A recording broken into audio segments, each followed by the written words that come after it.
हाँ, देखिए, हम लोग कल क्लास कर रहे थे, ठीक है? हम लोग कल कर रहे थे इंडस वैली सिविलाइजेशन और वही बीच में हम लोग का छूट गया था, क्योंकि समय का अभाव था। किंतु आज हम लोग इंडस वैली सिविलाइजेशन को कंप्लीट करने का प्रयास करेंगे और साथ ही हमारा प्रयास रहेगा कि वैदिक जो पीरियड था हम उसे भी अंडरस्टैंड करें, उसे भी समझें। अब इसमें क्या है कि बहुत सारी ऐसी टेक्निकल चीज़ें हैं जो हमें याद करने वाली है। कंसेप्चुअल जो पार्ट है वो बहुत कम है, छोटा सा पार्ट है कंसेप्चुअल पार्ट। तो हम कंसेप्चुअल पार्ट को भी देखेंगे, किंतु उसे बहुत सारे फैक्ट्स हैं, हम उसे याद करने का प्रयास करेंगे। तो देखिए, हम लोग ना जो भी इंडस वैली सिविलाइजेशन था उसका हम लोग देख रहे थे कि कौन कौन सी इंपॉर्टेंट साइट्स हैं। तो हम लोगों ने देखा था हड़प्पा। हड़प्पा में कौन सी? रावी नदी के किनारे पे। अच्छा, एक चीज शायद कुछ गड़बड़ हो गया था कल बोलने में। कोल्डिहवा जो जगह है, आप लोग अपने नोट्स में चेंज कर ले, जो कोल्डिहवा जगह है, साइट है इंपॉर्टेंट, वहाँ पे राइस हमें मिला था, चावल हमें मिलता है, उसका प्रूफ वो बेलन वैली में है। ये तो मैंने सही बोला था, लेकिन वो बिहार में नहीं, वो यूपी में ही है। तो कोल्डिहवा जो है वो यूपी में है, ठीक है? तो वो आप एक जो है वो क्लियर कर ले, दोबारा से इसे करेक्ट कर ले। और दूसरी एक और चीज़ कि जो आग की खोज है, मैंने इसे देखा तो किसी प्रीवियस ईयर क्वेश्चन में दे रखा है कि उसे उसकी खोज पेलियोलिथिक एज में नहीं हुई थी, लेकिन अगर आप गूगल करते हैं तो बहुत जगह विकिपीडिया और बाकी जगहों पे मिलता है कि उसकी खोज पेलियोलिथिक एज में हो चुकी थी, और वो भी अर्ली पेलियोलिथिक एज में ही हो चुकी थी उसकी खोज। सो ये जो है थोड़ा कंट्रोवर्शियल है। सो मुझे नहीं पता, आप अपने अकॉर्डिंग देख ले कि इसका क्या आंसर होना चाहिए। यदि आपको कोई एनसीईआरटी वगैरह में मिलता है या कोई ऐसी ऑथेंटिक सोर्स में मिलता है तो आप मुझे करेक्ट कर दें। बट ये दो चीज़ था जो मुझे आपको बताना था, ठीक है? ये दो चीज़ जो है इस पे आप ध्यान दे लें कि नियोलिथिक ओ सॉरी पेलियोलिथिक टाइम में आग की खोज हो चुकी थी, एक सोर्स ये कहता है और एक सोर्स कहता है कि नहीं हुई थी। तो दोनों में से क्या होगा वो आपको अपने कॉमन सेंस से देखना है, या अगर आपको कुछ ऑथेंटिक पता चले तो आप मुझे बताएं। और दूसरा, कोल्डिहवा जो है वो यूपी में है। बेलन वैली मैंने सही बोला था, बिहार गलती से हो गया था, ठीक है? क्लियर है? Yes sir. ओके। सर मैं भी देखा था उस मतलब वो जो लिखा हुआ है एनसीईआरटी मतलब places where rice was first grown are to the north of India. कौन सा इंडिया? North of India. हाँ, तो नॉर्थ ऑफ इंडिया वो तो ठीक है, बट उसमें नॉर्थ ऑफ इंडिया है VINDHYAS। अच्छा, विंध्यास, विंध्यास पर्वत, ठीक है ठीक है ठीक है ठीक है ठीक है। तो मध्य प्रदेश के ही ऊपर, ठीक। वहीं पे राइस सबसे फर्स्ट वाज मतलब बिल्कुल बिल्कुल सही बोला। हाँ, अगर कुछ ऐसा लगे ना कि कुछ कंट्रोवर्शियल है, कुछ गड़बड़ हो गया, कुछ मतलब कई बार टंग ऑफ स्लिप भी हो जाता है, स्लिप ऑफ टंग, ठीक है? और कई बार चीज़ें ध्यान नहीं रहती, गलत भी हो जाती है, तो वो सब चीज़ का ध्यान रखना थोड़ा, इसलिए कहता हूँ पढ़ के आना, ठीक है? हाँ, तो देखो हम लोगों ने हड़प्पा देखा, हड़प्पा देखा हम लोगों ने कि रावी नदी के किनारे पे है। रावी नदी याद है क्या बताया था हमने कि सूरज का उदय हो रहा है, तो हड़प्पा पहली साइड थी जो हमें मिली थी, तो रावी नदी। उस बाद मोहनजोदड़ो, मोहनजोदड़ो हम लोगों ने देखा, वो पाकिस्तान में है, ग्रेट बाथ। वहाँ पे हमें पुजारी मिलते हैं जो कि पूजा करेंगे मोहन की, ठीक है? एक डांसिंग गर्ल मिलती है, एक पशुपति सील मिलते हैं। अच्छा, आप ये पशुपति सील के ऊपर थोड़ा सा डिस्कस कर लेते हैं, क्योंकि ये ना कई बार पूछा जाता है कि पशुपति सील में आखिर है क्या। तो सबसे पहले तो हम कहते हैं कि वो पशुपति हैं, यानी कि महादेव हैं, जो कि 3 मुख के हैं। उनके 3 मुख है, जैसे आज हम लोग देखते हैं कि ब्रह्मा के 3 सिर है ना, तो ठीक इसी प्रकार पशुपति जो हैं उनके भी 3 सिर दिखाए गए हैं, 3 अलग अलग साइड्स में। लेकिन कमाल की बात है कि उसमें ना कई सारे अलग जीवों का भी उसमें वर्णन है, मतलब उसकी चित्रकला उस पर बनी हुई है। जैसे कि आप देखें तो गेंडा का चित्र है, उस पर आपका बाघ का चित्र है, और किस किस का चित्र है, किसी को ध्यान है? देखो, गेंडा है, हाथी है, एक भैंसे का चित्र है, और एक गैंडे का चित्र है। तो ये 4 चित्र हमें वहां पे मिलते हैं। और नीचे जो है, नीचे के साइड में, मतलब जहां पे वो बैठे हैं उनके नीचे के साइड में हमें छोटे छोटे हिरन टाइप मिलते हैं, हिरन मिलते हैं, हिरनों का चित्र बना हुआ है। तो अब देखिए, एग्जाम में ना कंफ्यूज करने के लिए क्या पूछ सकता है, पहले तो पूछ सकता है कि कौन कौन से जानवर उस पर मिलते हैं हमें, और दूसरा ये पूछ सकता है कि राइट साइड पे क्या और लेफ्ट साइड पे क्या। तो ये भी चीज हमें याद रखना पड़ेगा, और इसमें बहुत ज्यादा कंफ्यूजन हो सकती है। तो देखिए, जनरली लोग अपने लोग अपना राइट हैंड किसे बनाते हैं? जो ताकतवर हो। अपना दायां लोग क्या कहते हैं? ये मेरा दायां हाथ है, ये मेरा राइट हैंड है। जो ताकतवर होता है कहता है ये मेरा राइट हैंड है, मेरा भाई मेरा राइट हैंड है। लेकिन यहाँ पे क्या है ना, राइट साइड पे हम लोगों ने बाघ को नहीं रखा है, ठीक है? यहाँ पे हम लोगों ने एलिफेंट को नहीं रखा है, जो मतलब एकदम उस चीज का सूचक है कि ये राइट हैंड है हमारा। यहाँ पे राइट साइड पे है, पशुपति के राइट साइड पे है एक भैंस और एक गैंडा, ठीक है। और जो बच जाते हैं वो है लेफ्ट साइड पे, यानी कि बाघ और उनका हाथी। तो बाघ और हाथी है बाएं साइड पे और वो दोनों हैं दाएं साइड पे। तो अगर आप इस तरीके से ध्यान रखेंगे कि जो राइट हैंड होना चाहिए ताकतवर हाथी और बाघ, वो नहीं है राइट हैंड साइड पे, तो आपको चीजें याद हो जाएगी, ठीक है। तो ये चीज इंपॉर्टेंट है, ये एग्जाम में कंफ्यूज करने के लिए कभी भी पूछ सकता है। तो आगे फिर मोहनजोदड़ो का हम लोगों ने देख लिया। फिर धोलावीरा। धोलावीरा हम लोगों ने देखा कि वीरा यानी कि गुजरात, ठीक है, वहां पे ढोल बजता हो, वहां पे पानी की एक जगह इकट्ठा किया जाता है। और वो लेटेस्ट इंडस वैली सिविलाइजेशन की सिटी है, ठीक है, वो लेटेस्ट खोजा गया है। उसके बाद फिर आते हैं लोथल। अब हम यहाँ से हमें देखना है, नहीं ये भी हम लोगों ने देख लिया था, हाँ। लोथल जो है वो गुजरात में है, ये भी हम लोगों ने देखा। और यहाँ पे हमें मिलता है लोग को दफनाने का, कि लोग दफनाते हैं उधर, ठीक है। ये कोई इतना इंपॉर्टेंट नहीं है, बट ये चीज याद रखना है कि जो लोथल है ये गुजरात में है। और लोथल से ना बहुत ज्यादा ट्रेड हुआ करता था। क्यों ट्रेड होता था? देखो, ट्रेड कहाँ से हो सकता है? जो दूसरे जगहों से हमें कनेक्ट करता हो। अब पहले का समय जहाज से कनेक्ट करने वाला बंदरगाह सबसे अच्छा कौन हो सकता था? तो वो हो सकता था गुजरात का लोथल, क्योंकि जो इंडस वैली सिविलाइजेशन है ये बसी ही है सिंधु नदी के किनारे पे। अब सिंधु नदी के किनारे पे बसी है तो केरला तमिलनाडु में तो होगा नहीं, क्योंकि भले वहां पर हम लोग का नदी है, समुद्र है, किंतु फिर भी वहां पे तो सिविलाइजेशन बसी ही नहीं थी। तो जब सिविलाइजेशन नहीं बसी थी तो वहां पे ट्रेडिंग पॉइंट कैसे हो सकता है? भले वहां पे हम लोग का क्यों ना वो हो जाए, क्या कहते हैं, समुद्र का हो जाए एरिया, भले वहां से हम लोग बंदरगाह बना सकते हो, किंतु फिर भी इंपॉर्टेंट साइट अपनी नॉर्थ इंडिया की ही रहेगी, जहां पर नॉर्थ इंडिया, अफगानिस्तान, पाकिस्तान, जहां पर कि हम लोग का क्या मिलता है, इंडस वैली सिविलाइजेशन का पूरा क्षेत्र, वहां पे पूरा विस्तार। तो ये चीज है। अब यहाँ पे क्या है कि आप कहोगे बे ऑफ बंगाल को नहीं, क्योंकि वहां पे भी बे ऑफ बंगाल में भी वही चीज है कि वहां पे सिविलाइजेशन बसी नहीं थी।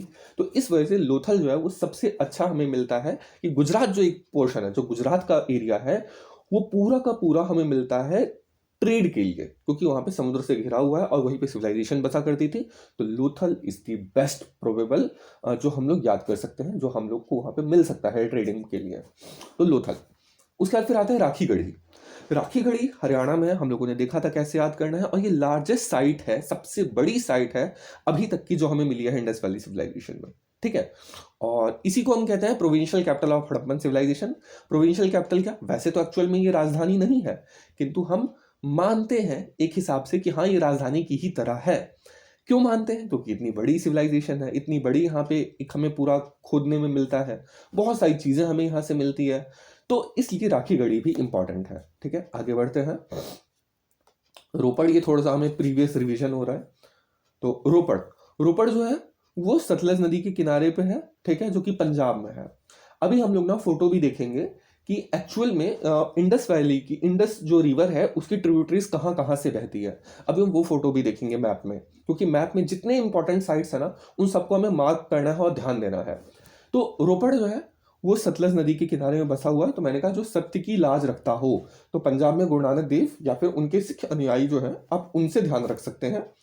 और वहां पे एक कुत्ता मिलता है जो ह्यूमन के साथ, एक इंसान के साथ दबा हुआ है। अब यही हमें कुत्ता जो है इंसानों के साथ और कहाँ पे मिलता है?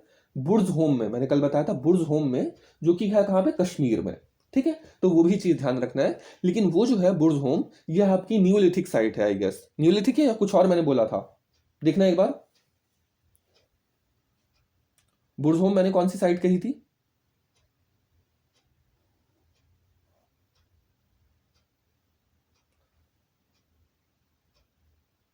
Neolithic. All right, all right, all right. एक क्वेश्चन है कि रिपीट कर दो लेफ्ट वाला एक बार। Okay okay okay.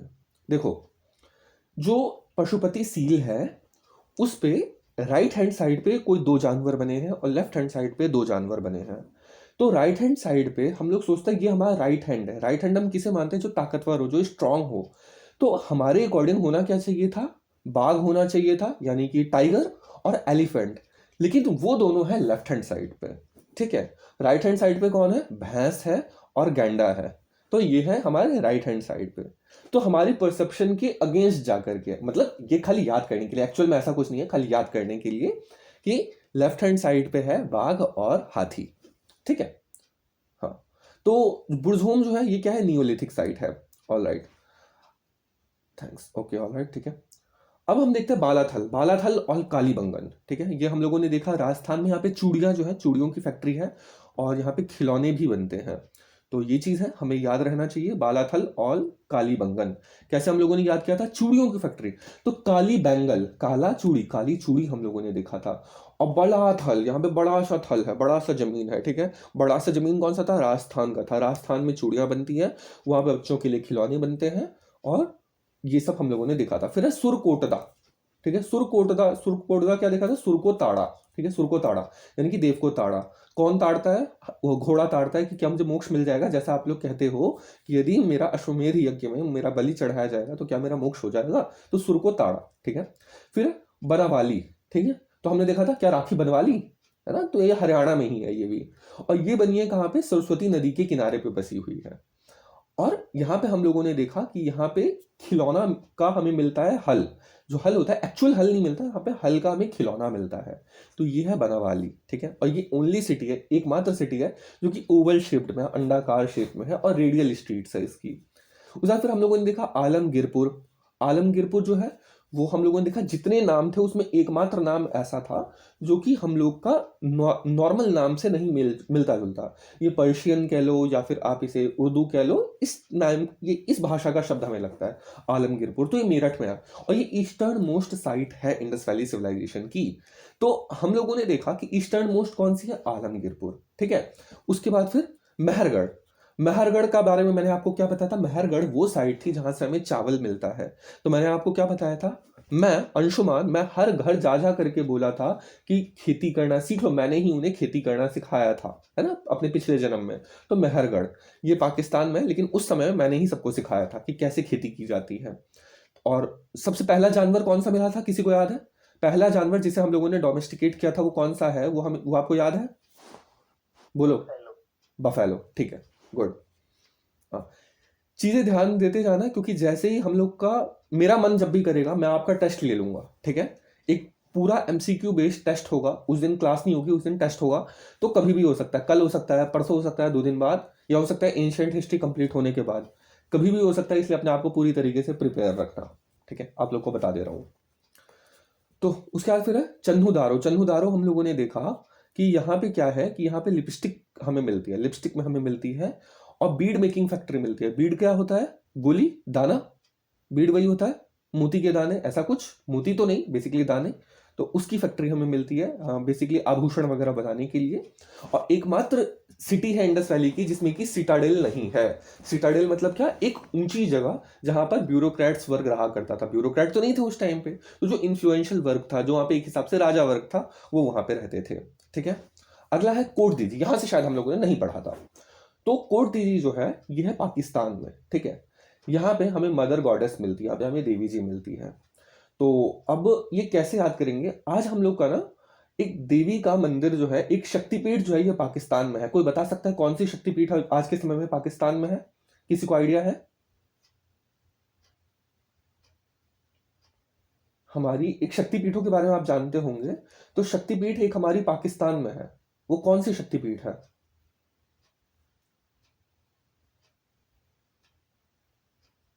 किसी को कोई आइडिया नहीं? सर पता है लेकिन नाम याद नहीं आ रहा। हिंगलाज माता है क्या, या कोई और? मुझे भी एग्जैक्ट नाम ध्यान में नहीं आ रहा, ठीक है। बेसिकली हम लोग का एक शक्तिपीठ है वहां पे पाकिस्तान में।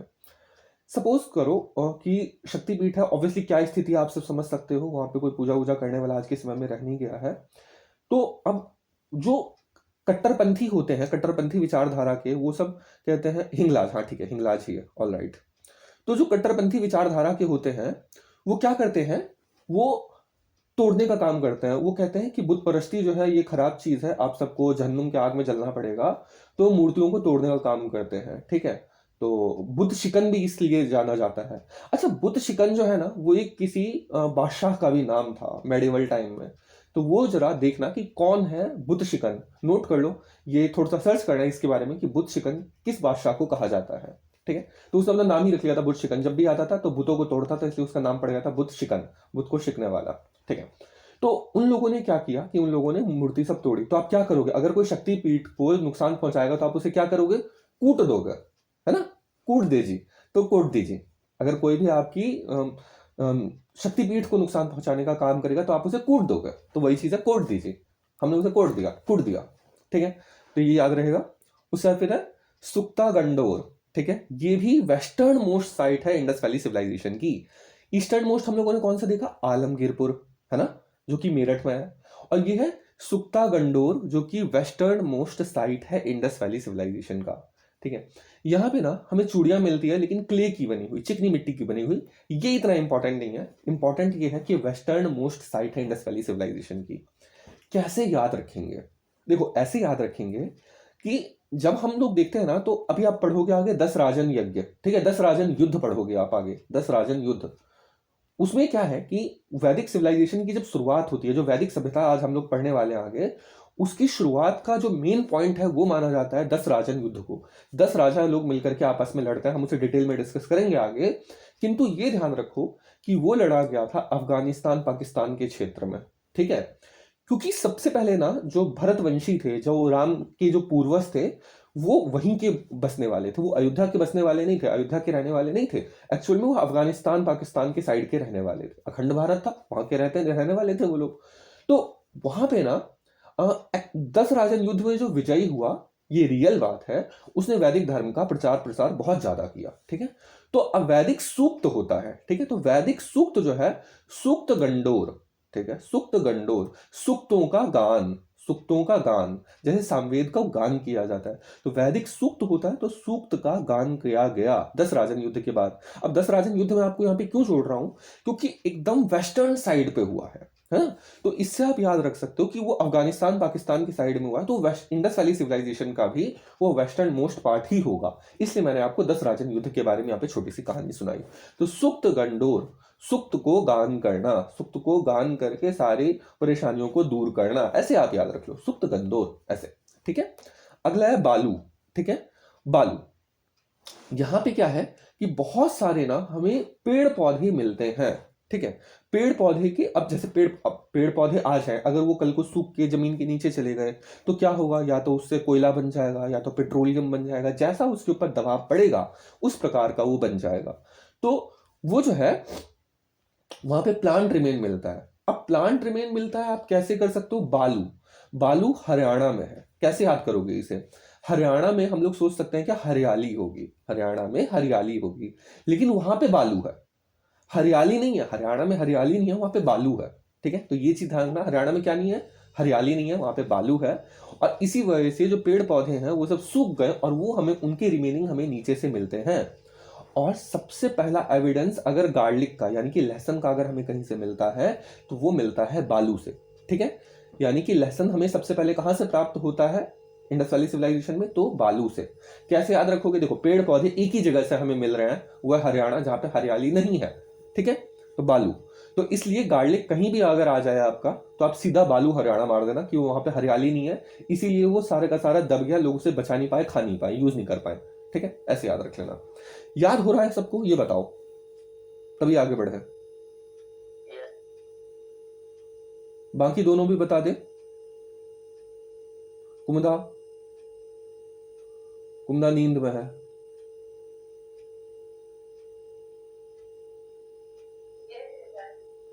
ठीक है, ठीक है, ठीक है। अगर नींद आ रही है ज्यादा तो आंखों पे पानी मार के आ जाओ, नींद चली जाएगी। और नहीं तो कहो तो कहानी सुनाने लग जाऊंगा फिर दूसरा, वो काम नहीं करना। हाँ, अगला है दाइमाबाद, ठीक है। दाइमाबाद जो है महाराष्ट्र का है, ठीक है। और ये सदर्न मोस्ट पार्ट है इंडस वैली सिविलाइजेशन का।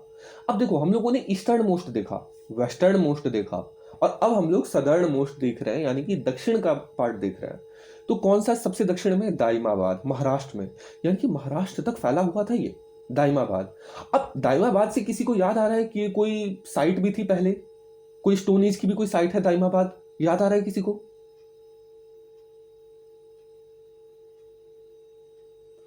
दाइमाबाद किसी को याद आ रहा है?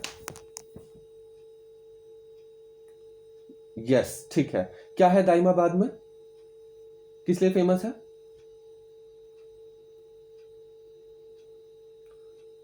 जोरवे कल्चर, ठीक है।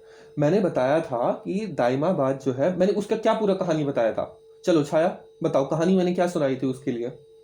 मैंने 4 साइट बताया था उस टाइम पे जो महाराष्ट्र में है, वो कौन कौन से साइट्स थे, कहानी क्या सुनाई थी। फटाफट ऑडियो ऑन करो और सुनाओ 1 मिनट में, क्योंकि ऐसे ही रिवीजन होता है।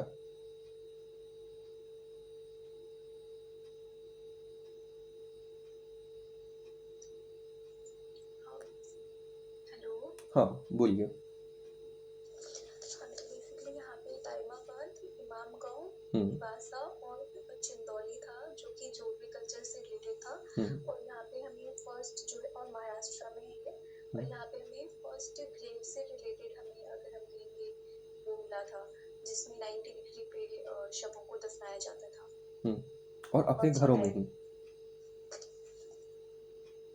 ठीक है। तो ये बेसिकली क्या है कि हम लोग जोरवे कल्चर यहाँ पे मिलता है, महाराष्ट्र में जोरवे कल्चर हमें मिलता है, जो इन्होंने बताया। इनाम गांव, दाइमाबाद, ऐसे 4 साइट्स हैं जहाँ पर हमें मिलता है कि जो लोग अपने शवों को, अपने फैमिली वालों के, अपने परिजनों के शव को दबाते थे, वो अपने घरों में ही दबाते थे नीचे, और 90 डिग्री पे दबाते थे, यानी कि वर्टिकली दबाते थे। आज हम लोग देखते हैं अगर कोई शव को दफनाता भी है तो लिटा करके दफनाता है, हॉरिजॉन्टली दफनाता है, लेकिन जोरवे कल्चर में लोग 90 डिग्री पे अपने घर के नीचे, अपने कमरे के नीचे दबाया करते थे। तो वो साइट पहले की भी थी, स्टोन एज की भी साइट है दाइमाबाद, और यहाँ पे ये इंडस वैली सिविलाइजेशन में भी है, तो ये ट्रांसफर हुआ है वहां से यहाँ तक, ठीक है। तो ये चीज ध्यान रखना है। और ये सदर्न मोस्ट साइट है, देखो ये याद रहेगा, सदर्न मोस्ट साइट दाइमाबाद, ठीक है। तो ये याद रहेगा, क्यों याद रहेगा, क्योंकि महाराष्ट्र का है ये, है ना। तो वहां पे महाराष्ट्र का है, महाराष्ट्र से नीचे तो जा नहीं सकता, आप सोच सकते हो, इसीलिए याद रहेगा। उसके बाद फिर है केरला नो धोरो, ठीक है। केरला नो धोरो गुजरात में, ठीक है। ये सॉल्ट प्रोड्यूसिंग सेंटर है, ये आईवीसी का। अब यहाँ पे मुझे पता है ये केरला का लग रहा है कि केरला यहाँ पे क्यों लिखा हुआ है पता नहीं, है ना, लेकिन केरला नो धोरो। अब जैसे कहते हैं ना, इनो धोरो, इधर इन्हें धोरो, इसे यहाँ पे धरो, इसे यहाँ पे रखो, तो गुजराती स्टाइल में बोल रहा है केरला नो धोरो, ठीक है, केरला नो धोरो। या फिर ये कह लो कि केरला को नमक ना धोरो, ठीक है, हम केरला को नमक नहीं देंगे, वो लोग हमारी हेल्प नहीं करते केरला वाले, तो हम उन केरला वालों को नमक नहीं देंगे, जो भी किसी तरीके से आप याद कर लो, इतना कोई बड़ा बात नहीं है। तो केरला नो धोरो गुजरात में, गुजराती स्टाइल है नो धोरो, इससे याद रहेगा। तो वहाँ पे नमक प्रोड्यूसिंग स्टेट है, सॉल्ट प्रोड्यूसिंग स्टेट है इंडस वैली सिविलाइजेशन का, ठीक है। उसा फिर कोटबाड़ा पाकिस्तान में है, ठीक है। अर्लीस्ट एविडेंस ऑफ फर्नेस, आग जलाने का अर्लीस्ट एविडेंस मिलता है कोटबाड़ा में। अब देखो ये इंडस वैली सिविलाइजेशन का है, किंतु हमें पता है कि यहाँ पे हम जब स्टोन एज देख रहे थे उस समय भी हम लोगों ने आग देखा था, हम लोगों ने राख देखी थी। कहाँ पे देखी थी राख, किसी को याद है कहाँ देखी थी हम लोगों ने राख की खोज, कहाँ की थी, बताओ विद्यानंद।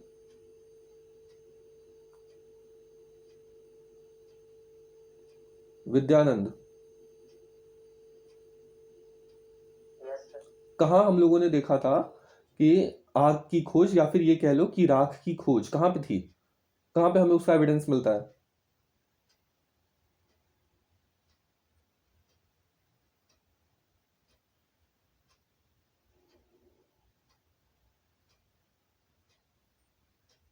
मैंने कहा इंडस वैली सिविलाइजेशन पढ़ के आना है, तो स्टोन एज को छोड़ दिया, वाह, ऐसे काम चलेगा। पढ़ के आए, वो याद नोट्स पलटाओ, फटाफट नोट्स पलटाओ, अगर क्वेश्चन पूछा जाता है तुरंत नोट्स पलटा लोगे तो याद रहेगा। खोलो,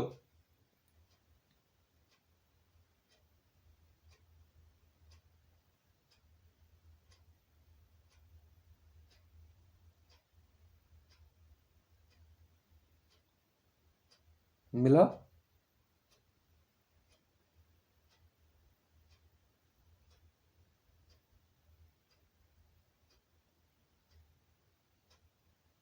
नोट नहीं किया क्या। सर कोल्डी हवा। कोल्डिहवा, और भी था, कोल्डिहवा में हमें वो मिला था, are you sure.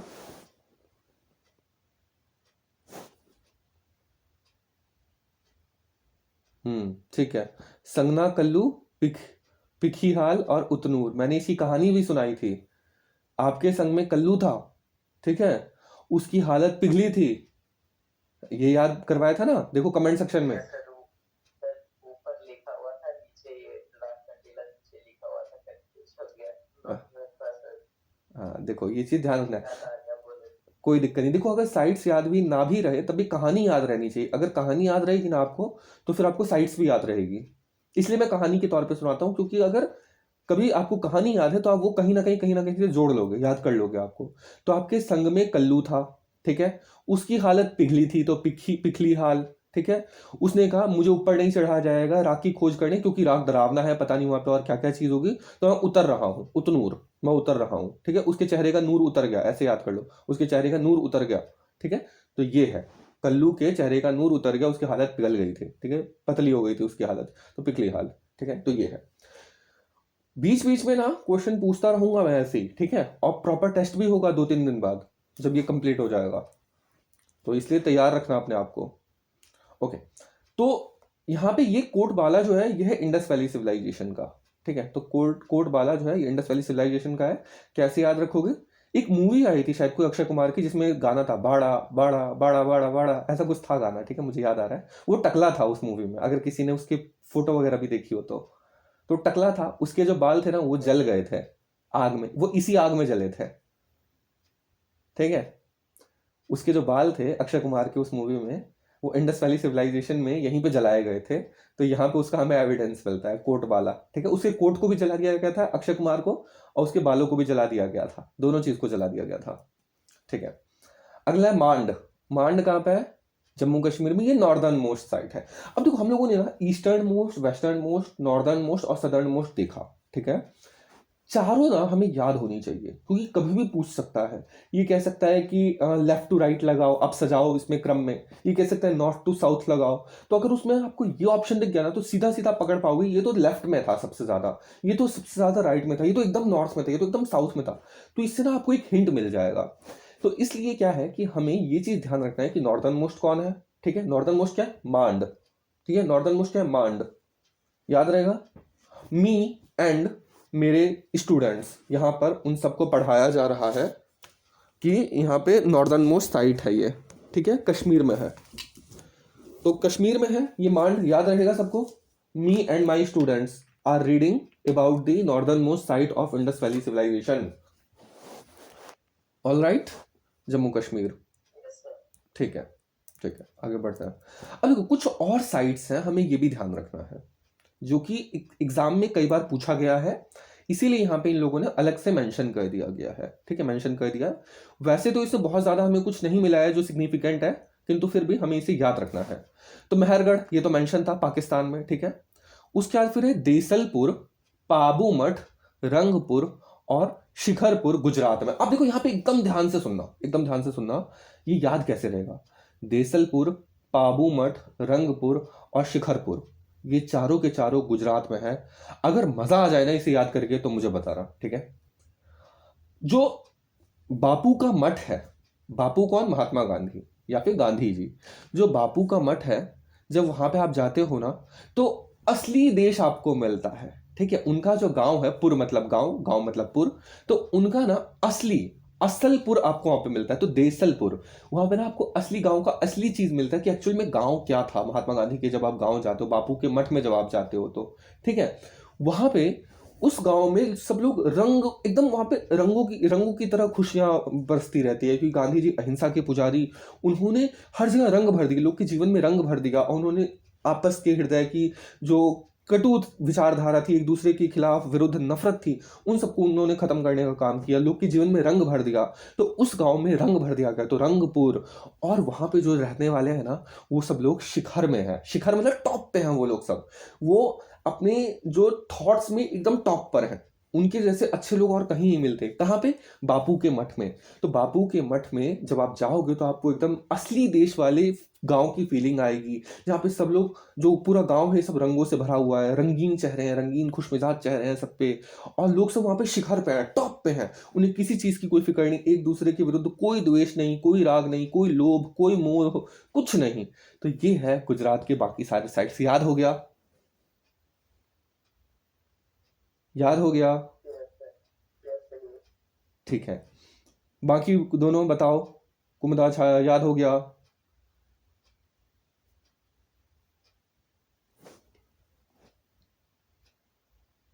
Yes, all right. Chhaya, Chhaya को याद नहीं हुआ है? दोबारा बोलूं? नहीं कर रही हूं। ये इसमें करने जैसा क्या है? कहानी को सुनना होता है विद्यानंद? कहानी सुनना होता है, उसे याद थोड़ी करना होता है। कहानी भी याद करने लग जाओगे, रटने लग जाओगे, तो फिर काम क्या है इस कहानी सुनाने का? सिंपल सा, आप गांधी जी के मठ में गए, है ना, बापू के मठ में गए आप, वहां पे देखे कि जो देश का असली गांव है, देश का असली पुर है, वो कहाँ पे है? बापू के मठ वाला गांव, ठीक है। वहां पे लोग के जीवन में रंग भरा पड़ा है तो रंगपुर, और वहां के लोग सब शिखर पे हैं, टॉप पे हैं, वो भी बापू के मठ में। तो सारे के सारे गुजरात से रिलेट कर दो, कहानी खत्म करो, ठीक है। और अब देखो, अब आप कहोगे बापू के मठ गए, तो बापू का मठ कहाँ पे होगा? जहाँ पे उनका जन्म हुआ होगा, तो गुजरात में हुआ है, तो इसलिए गुजरात के सारे साइट्स तो ये भी याद हो गए। तो इसलिए इतना दिमाग लगाने की जरूरत नहीं है, कहानी अपने आप याद होती है, ठीक है। हाँ, एक बार रिवाइज कर लोगे तो कहानी आपको याद आ जाएगी। ओके। उसके बाद है सनौली। सनौली आपने देखा होगा, एक कभी वेब सीरीज आई थी शायद कोई, अ, मनोज वाजपेयी की आई गेस मूवी थी, जिसमें सनौली का जिक्र था, है ना, सिनौली। वहां पे हमें रथ मिला है, बहुत पुराना हमें रथ मिला है, जो कहते हैं शायद महाभारत काल का है कि कब का है पता नहीं। तो हमें रथ मिला है, बाकी और भी बहुत सारी चीजें मिली है। तो जब टाइम हो ना आप लोग के पास, तो वो देखना, अगर नहीं देखी वो वेब सीरीज तो सिनौली यूपी में है। ये ऐसे ही आपको याद हो जाएगा। वेब सीरीज का अगर आप टीजर वगैरह भी देख लेते हो ना, तो याद हो जाएगा, इसमें कोई दिक्कत नहीं है। फिर है कुनाल, हरियाणा। अच्छा, हरियाणा में हम लोगों ने और साइट्स देखी थी, कौन कौन सी थी? राखी गढ़ी थी, है ना, बनवाली थी, और ये कुनाल है ना। तो अब सोचो, जिस लड़की के लिए हरियाणवी लड़की ने राखी बनवाई थी, वो कौन था? कुनाल था, ठीक है। कुनाल, कुनाल, पता नहीं याद रहेगा नहीं रहेगा, आई डोंट नो, बट ऐसे कुनाल देख लो, अब याद रहेगा तो अच्छी बात है, नहीं तो बेसिकली इंडस वैली सिविलाइजेशन में अगर कोई नाम आपको लग रहा है ना कि किसी लड़के का नाम है, तो उसे जोड़ देना हरियाणा से, ठीक है। और कोई नाम तो आपको लग नहीं रहा, इतने सारे आपने पढ़े हैं, तो कुनाल नाम जैसे ही आए आप जोड़ देना, इंडस वैली सिविलाइजेशन में वो हरियाणा का है, और वो क्या है, साइट है, इंपॉर्टेंट साइट है, तो कुनाल, क्योंकि और कोई लड़के का नाम यहाँ पे हमें दिख नहीं रहा है, इसलिए कुनाल जो है वही एकमात्र लड़के का नाम है, उसी को राखी बांधी गई थी। तो ये चीज है। अगला है कर्णपुरा, ठीक है, कर्णपुरा राजस्थान, ठीक है। और फिर गनेरी वाला पंजाब। अब देखो, गनेरी वाला जो है कैसे याद आप कर सकते हैं? गनेरी वाला कैसे आप याद कर सकते हैं? पंजाब में सिद्धू मूसेवाला को जानते हैं, जिसको जो अभी उसको मार दिया गया था गोली से, सिद्धू मूसेवाला। Yes, sir. हाँ, वो सिंगर है। तो सिद्धू मूसेवाला तो गनेरी वाला। अब गनेरी क्या है, उसके पास बहुत ज्यादा गन का प्रदर्शन करता था, उसके जितने गाने देखो सब में वो वायलेंस को प्रमोट करता था, सब में बंदूक बंदूक चलाता था, अपने आप को पता नहीं क्या समझता था, शक्ल से तो भोला भाला दिखता था, लेकिन उसके गानों में एकदम लगता था भाई पता नहीं कितना बड़ा आदमी हो, कितना बड़ा गुंडा हो, उस टाइप को पोर्ट्रे करता था खुद को। तो बेचारा गन को पोर्ट्रे करते करते गन से ही भून दिया गया, तो गनेरी वाला, ठीक है। उसका नाम समझ लो, सिद्धू मूसेवाले का नाम बदल करके रख दिया गया गनेरी वाला, ठीक है। हो गया याद, पंजाब का रहने वाला था, खत्म, कहानी फिनिश, खत्म, tata bye bye, okay good night. Okay. फिर कारणपुरा, राजस्थान। आप पूरा पूरा कारण बताओगे क्या कि राजस्थान सबसे बड़ा राज्य क्यों है? राजस्थान के टुकड़े क्यों नहीं किए गए? यूपी को तो आप लोगों ने कई हिस्सों में बांट दिया, आप लोगों ने उत्तराखंड उससे अलग कर दिया, है ना, लेकिन आप पूरा पूरा कारण बताओ मुझे कि राजस्थान जो सबसे बड़ा राज्य है, आपने उसे नहीं तोड़ा, आपने उसको नहीं एडमिनिस्ट्रेटिव डिवीजन के नाम पे उसे डिवाइड किया। आप कारण बता सकते हो इस चीज का? बताओ, कारण पूरा बताओ उसका। यूपी जो सबसे बड़ा राज्य था, आपने उसे तोड़ करके छोटा कर दिया। राजस्थान आज भी सबसे बड़ा राज्य है, आपने उसे नहीं छेड़ा। क्यों नहीं छेड़ा आपने उसे? अगर आपको एडमिनिस्ट्रेटिव पर्पज से ही यूपी को छोटा करना था, तो आप राजस्थान को भी करते। राजस्थान में क्यों नहीं कर रहे आप छोटा? कारण बताओ पूरा। याद हो गया? हो गया याद? Yes, sir. Yes. तो इंडस वैली सिविलाइजेशन की सारी साइट्स आपको याद हो गई। बोलो सत्यनारायण भगवान की जय, बोलो जय, जय।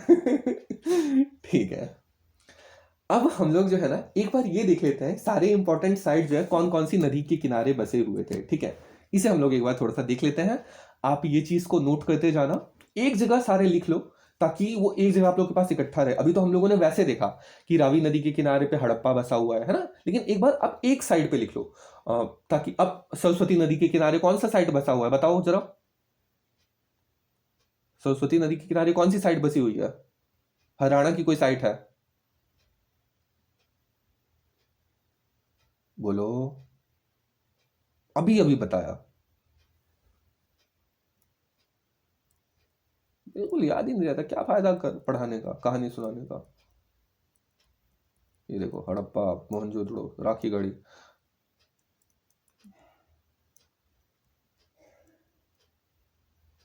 दिख रहा है कुछ? बनवाली, बनवाली। ये जो है ये साइट है हरियाणा की, ठीक है, और ये सरस्वती नदी के किनारे बसी हुई है। All right. अब ना वही मैं कह रहा हूँ, एक बार ना सारे एक कॉलम बना लो नोट्स में, जहाँ पे साइट्स लिखो और बगल में रिवर्स लिखो, साइट और नदियाँ, साइट और नदियाँ, ठीक है। तो शुरू करो वो बनाना।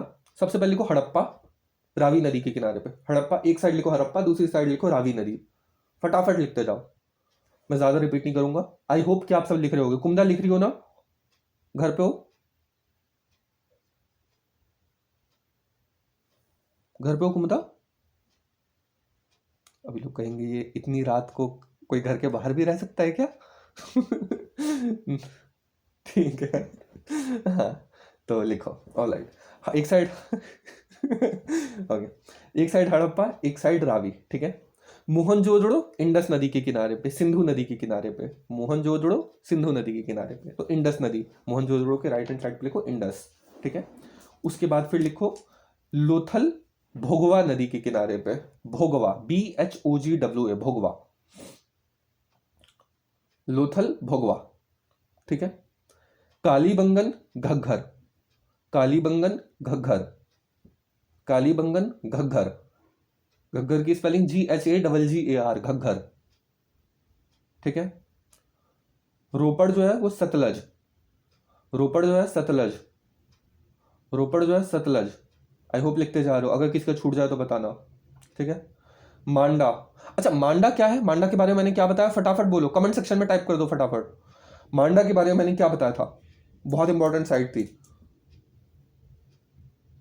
मांडा कहाँ पे है और क्या, कौन सी साइट थी? अभी अभी बताया है। Me and my friends है। हाँ, कहाँ, उसके बारे में इंपॉर्टेंट चीज मैंने क्या बताई थी याद रखने के लिए? मांडा नॉर्दर्न मोस्ट साइट है इंडस वैली सिविलाइजेशन की, जो कि कश्मीर में है, ठीक है। मांडा नॉर्दर्न मोस्ट साइट है, ये हमें ध्यान रखना है। Eastern, western, northern, southern most जो आपकी साइट्स हैं उसे याद रखना है, वो बहुत इंपॉर्टेंट है। कभी भी पूछा जा सकता है, डायरेक्ट नहीं पूछा जाता तो आपको सजाने के लिए दिया जाएगा, उसमें आपको हेल्प मिल सकती है एलिमिनेशन में, तो ये चीज आपको ध्यान में रखनी होगी, ठीक है। ओके, तो रोपड़ हो गया, सतलज। फिर मांडा जो है वो चेनाब नदी के किनारे पे है। चेनाब, चेनाब, चेनाब, चेनाब, ठीक है। दाइमाबाद, दाइमाबाद लिखो, दाइमाबाद प्रवर नदी के किनारे, PRAVARA, प्रवर, दाइमाबाद प्रवर, दाइमाबाद प्रवर, लिख लिया। आगे बढ़ता हूं मैं। आलमगीरपुर लिखो, आलमगीरपुर। आलमगीरपुर के बारे में मैंने क्या बताया था? आलमगीरपुर जो है वो ईस्टर्न मोस्ट साइट है, जो कि मेरठ में है, मेरठ यूपी में है ना। तो ईस्टर्न मोस्ट साइट है आलमगीरपुर। ये कौन सी नदी के किनारे? तो हिंडोन नदी के किनारे, HINDON, हिंडोन, हिंडोन, हिंडोन, हिंडोन, ठीक है। उस साइड पे लिखो सुत का गोंडर, जो मैंने लिखा था सुत गोंडर, वो लिखो, स्पेलिंग यहाँ पे मैंने दिखाया था, जहां पे सूक्त का वो था कि वैदिक सूक्त का गान हो रहा था, वो लिखो फटाफट। सुत गोंडर कहाँ पे है? कौन सी नदी के किनारे पे? दस्त के किनारे पे, DASHT, दस्त। सुतगोंदर सूक्तों का गान करने वाले, ठीक है, सूक्तों का गान करने वाले मैंने बताया था। यहाँ पे 10 राजन युद्ध हुआ था, 10 राजाओं का युद्ध हुआ था सुतगोंदर। ये जो है दस्त, दस्त लग गया था इन्हें, युद्ध करते करते दस्त लग गया था, ठीक है। इतना इन लोगों ने युद्ध किया कि इन लोगों को दस्त लग गया, ठीक है। 10 राजा मिलकर के दसों के दसों को दस्त लग गया, तो दस्त, DASHT। और इसीलिए 10 में से 9 को लग गया, तो 9 लोग जो है वो 10 लग गया तो वो सब हार गए, और एक जिसको नहीं लगा वो जीत गया, ठीक है। वो बिना लड़े जीत गया, ऐसे याद कर लो। तो दस्त, ठीक है। उसके बाद फिर लिखो भगवानपुरा। भगवानपुरा एक और साइट है, ठीक है, वो है सरस्वती नदी के किनारे पे। भगवानपुरा सरस्वती नदी, भगवानपुरा सरस्वती नदी, ठीक है, भगवानपुरा सरस्वती नदी। अच्छा, ठीक है।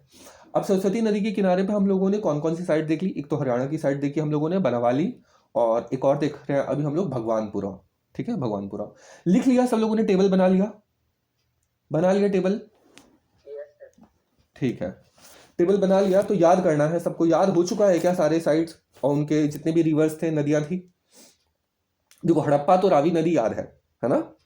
मोहनजोदड़ो जो है वो सिंधु नदी, ठीक है। मोहनजोदड़ो सबसे बड़ी साइट है हम लोगों ने देखा, और सिंधु नदी भी सबसे बड़ी है। जो 5 नदियों को मैं बार बार उल्लेख कर रहा हूं, इंडस वैली की, इंडस रिवर की, उसमें सबसे बड़ी है इंडस रिवर, ठीक है। इंडस रिवर की बाकी सारी की सारी ट्रिब्यूटरीज है, तो सबसे बड़ा साइट मोहनजोदड़ो, वहां पे सबसे बड़ी नदी बहती है, कौन सी? इंडस नदी, सिंधु नदी। तो इसलिए मोहनजोदड़ो भी आपको याद हो गया, ठीक है। उसका फिर क्या है? कालीबंगन। कालीबंगन जो है घग्घर नदी। अब कालीबंगन के बारे में मैंने क्या बोला था कि वहां पे आपको चूड़ियां मिलती है, काली कलर की चूड़ियां, है ना। ऐसे यार हम लोगों ने किया था, काले कलर की बैंगल्स कहाँ पे? राजस्थान में हम लोगों ने देखा था। और उसके साथ कौन सी साइड थी कालीबंगन के साथ बताओ जरा। कालीबंगन के साथ और कौन सी साइड थी? कालीबंगन के साथ और कौन सी साइड थी जहां पे हमें चूड़ियां मिली थी? किसी को कुछ याद नहीं रहता, बताओ बताओ बताओ। बालाथल, सबसे बड़ा थल, राजस्थान का सबसे बड़ा थल, ठीक है। चिनाब छूट गया, चिनाब छूट गया, चिनाब छूट गया। चिनाब मैंने किसका बताया है, बताओ। चिनाब नदी मैंने किसकी साइड बताई थी?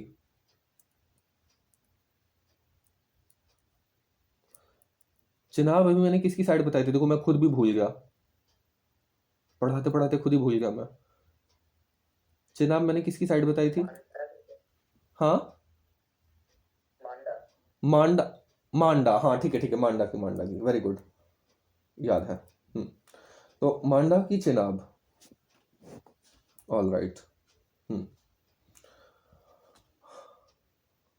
All right. तो अब हम लोगों ने देखा कालीबंगन के साथ क्या था, कालीबंगन के साथ कौन सी साइड थी दूसरी, बोलो।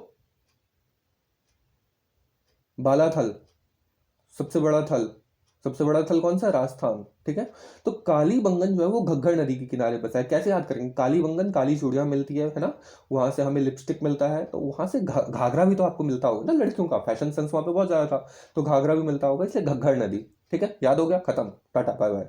आगे लोथल, लोथल में भोगवा। अब देखो लोथल हम लोगों ने देखा कि कौन सी साइट है जहां पे कि आपको बहुत ज्यादा ट्रेड वगैरह हुआ करता था, है ना। हम लोगों ने देखा लोथल बहुत इंपॉर्टेंट साइट। वहाँ के लोग ना भोग में डूबे हुए थे, क्योंकि वहाँ पे ट्रेडिंग का बहुत तगड़ा फैसिलिटी था गुजरात की उस साइड पे। और वहाँ पे विदेशी बुलियंस आते थे, विदेशी मुद्राएं आती थी, सोने के सिक्के आते थे ट्रेड कर करके, तो सब लोग भोग में रहते थे, तो गुजरात में लोग भोग करते थे, तो भोगवा नदी वहाँ पे बहती थी, तो भोगवा, ठीक है। लोथल, लोथल हम लोगों ने कैसे याद किया था? लोथल, लो यहाँ पे तो थल समाप्त हो गया, ऐसे किया था ना, लो यहाँ पे थल समाप्त हो गया, तो लोथल। तो लोथल में कौन सी नदी? भोगवा नदी, ठीक है, ये ध्यान रखना। और उसके बाद फिर रोपड़, रोपड़ का हम लोगों ने क्या देखा था? सतलज, जो सत्य की राज रखे, ठीक है, सत्य की लाज रखने वाला। सत्य की लाज कौन रखते थे? सिख लोग, पंजाबी लोग सब, ठीक है, गुरु नानक देव के अनुयायी लोग सब, वो सब ना आज भी गुरु ग्रंथ साहिब को देखते हैं, या उनके कोई शब्द सुनते हैं, शब्द कहते हैं, उनके जो गीत वगैरह होते हैं उनके शब्द कहते हैं, तो वो सब रो पड़ते हैं, वो सुनते सुनते रो पड़ते हैं, ठीक है। तो रोपड़ का क्या है? रोपड़ का है सतलज। अगला है मांडा, मांडा चेनाब हम लोगों ने देख लिया, चेनाब नदी जो है मांडा। अब कैसे हम लोग को याद करेंगे? देखो मांडा कश्मीर में है ना, 370 हटने पे अब हमें चैन आया, है ना, 370 हट गया, अब हमें चैन आया कि ठीक है अब ये फाइनली हम उनसे कनेक्ट हो पाएंगे अपने कश्मीरी भाई बहनों से, ठीक है, अपने कश्मीरी दोस्तों से, तो चैन आया हमें, तो चेनाब, ठीक है, चेनाब से चैन आया, ऐसे याद कर लो। उसके बाद फिर दाइमाबाद, दाइमाबाद जो है वहां पे हम लोगों ने क्या किया था? दाइमाबाद हम लोगों ने देखा था एक स्टोन एज की साइट, जिसमें कि अभी मैंने 4 साइट बताया था जहाँ पे जोरवे कल्चर थी, है ना। तो वहां पे अपनी दादी को जब आप बताते हो कि आप यहाँ पे लोग को दफनाते हो, वो भी अपने घर के नीचे, वो भी वर्टिकली, तो आपकी दादी कहते हैं गेदाई गेदाई, है ना, अरे दादी दादी, है ना, दाइमाबाद।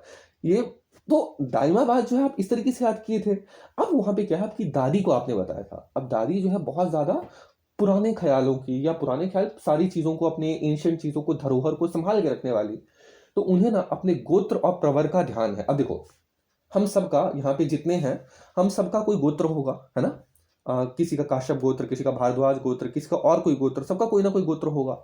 तो गोत्र प्रवर का ध्यान का, प्रवर भी होता है, जैसे गोत्र होता है किसी ऋषि के नाम से, ऐसी प्रवर होता है ऋषियों के नाम से, ठीक है। वो सबको अपना गोत्र और प्रवर पता होना चाहिए। तो उनकी दादी को, आपकी दादी को आपके प्रवर का पता था, हो सकता है आपको ना पता हो, लेकिन आपकी दादी को पता था। तो दाइमाबाद, दाइमाबाद है ना, दाइमा, दादीमा, दादीमा, दादीमा, ठीक है, ऐसे उन्हें अपने प्रवर का पता था, ऐसे याद होगा। ठीक है, आई होप क्लियर हो गया होगा। 2-3 है, उस मैं आपसे पूछ लूंगा कि सब कुछ याद होगा कि नहीं। ठीक है, आलमगीरपुर में कौन सी नदी बहती है? हिंडोन।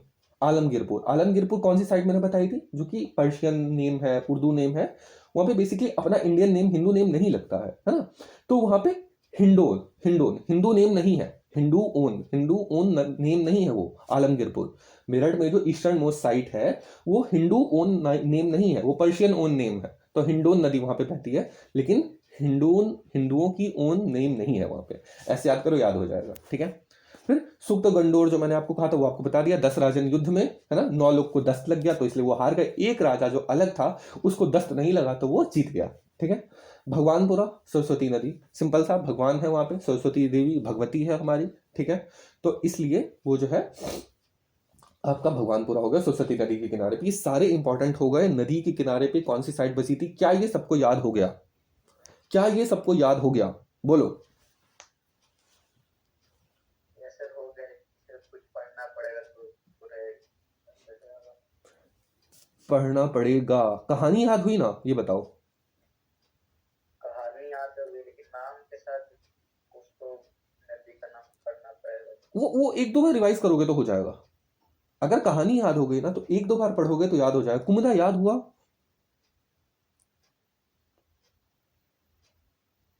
कुमुदा याद हुआ? थोड़ा थोड़ा एक बार और फटाफट रिवाइज मार देते हैं। ठीक है, याद हो जाएगा, फटाफट फटाफट हो जाता है। ठीक है, देखो, हड़प्पा, हड़प्पा में जब हड़प्पा पहली साइड थी, ठीक है, तो रावी नदी के किनारे पे बसी हुई है। जैसे रवि यानी कि सूरज जब उगते हैं, ठीक है, तो सूर्योदय पे कितना अच्छा लगता है हम लोग को। तो ऐसी हड़प्पन साइट, पहली पहली साइट मिली है इंडस वैली सिविलाइजेशन की, तो कितना अच्छा लगेगा। उसी पे हमारा नाम रख दिया गया इंडस वैली सिविलाइजेशन का, हड़प्पन सिविलाइजेशन। तो इसलिए रावी नदी के किनारे पे हड़प्पा। ठीक है, मोहनजोदड़ो, मोहनजोदड़ो में हमें क्या मिलता है? बियर्डेड प्रिस्ट, जो अपने दाढ़ी रखने वाले कोई पुजारी जो मोहन की पूजा करेंगे, है ना, कान्हा जी की पूजा करेंगे। तो मोहनजोदड़ो वो किस नदी के किनारे पे बसी है? तो सिंधु नदी, है ना। सिंधु नदी सबसे बड़ी नदी है, ये हमें याद होना चाहिए, सिंधु नदी सबसे बड़ी नदी है। और ऐसे ही मोहनजोदड़ो जो है, वहां पे चूंकि मोहन है तो इसलिए सबसे बड़ी साइट है मोहनजोदड़ो। ठीक है, सिंपल, ये दोनों तो याद हो गया आपको। उसका फिर क्या, कालीबंगन। कालीबंगन मतलब क्या? काली चूड़ियां। काली चूड़ियां कहाँ पे बनती है? राजस्थान में हम लोगों ने देखा। अब जहाँ पे काली चूड़ियां बनती है वहां पे घाघरा भी तो मिलेगा लड़कियों के फैशन सेंस के लिए, इले घग्घर, इले घग्घर। ठीक है, उसका फिर लोथल। लोथल जो है हम कहते हैं क्या, गुजरात में है। यहाँ पे आपको ट्रेडिंग फैसिलिटी थी, यहाँ पे आपका डॉकयार्ड वगैरह था, जहाँ पे आपको जहाज वगैरह लगता था। ठीक है, लोथल, वहाँ के इतनी ट्रेड हुआ करती थी गुजरात में उस टाइम पे कि वो सब भोग में चलेगा। भोग मतलब अय्याशी, एक से अय्याशी, भोग और अय्याशी में बहुत डिफरेंस है। बट बेसिकली वो लोग सब भोग करने लगे, बहुत ज्यादा दुनियादारी में मतलब रखने लग गए, उन्हें बहुत सुख सुविधाएं चाहने लग गई। तो भोगवा, भोगवा, ठीक है, वो अपने भोग में लग गए, भोगवा। रोपड़, रोपड़ जो है सतलज, जो सत्य की लाज रखे, है ना, वो कौन? सिख लोग, है ना, पंजाब में बहती है। क्यों? क्योंकि गुरु नानक देव आए, उन्होंने सत्य का प्रचार प्रसार किया। अब जब भी वो गुरु ग्रंथ साहिब को पढ़ते हैं या फिर शब्द उनका सुनते हैं, जो उनका कीर्तन है, तो रो पड़ते हैं, वो लोग रो पड़ते हैं, रोने लग जाते हैं। तो इसलिए रोपड़। उसके बाद फिर मांडा। मांडा क्या है? चेनाब, चेनाब नदी। मांडा हम लोगों ने देखा कि नॉर्दर्न मोस्ट साइट है मांडा, वो है कहाँ की? कश्मीर की, कश्मीर की है। और उसके बाद फिर हम लोगों ने क्या देखा? मांडा नॉर्दर्न मोस्ट है, कश्मीर की है। और फिर हम लोगों ने देखा कि हमारा मन था कि 370 हटे, मन था, मानदा मन था, ठीक है, मन था कि 370 धारा 370 हटे, हट गया। अब फाइनली हमें चैन आया, अब हमें फाइनली चैन आ गया, तो चेनाब। ठीक है, हमें मन था तो मांडा कि 370 हटे, तो 370 हट गया, तो अब हमें चैन आ गया, तो चेनाब नदी। ठीक है, हो गया क्लियर। दाइमाबाद, दाइमाबाद आपकी दादी को बताते हो आप, है ना, दादी को आपकी गोत्र प्रवर का पता है कि आपका गोत्र क्या है, प्रवर क्या है, बाकी सारी की सारी आपकी वेद की शाखा क्या है, सब कुछ उन्हें पता होगा, है ना। तो प्रवर, प्रवर वो चीज होता है, ऋषियों के नाम होता है प्रवर, तो वो चीज है। आलमगीरपुर हिंदू के ओन नेम नहीं है। आलमगीरपुर सुनने में ही हिंदू ओन नेम नहीं है, वो तो आपका दूसरे ओन नेम है। ठीक है, बेसिकली पर्शियन नेम है, उर्दू नेम है, आप जो कह लो, तो हिंदू ओन नेम नहीं है। तो हिंदू ओन नदी तो बहती है, लेकिन हिंदू ओन नेम नहीं है, ऐसे याद हो जाएगा आपको।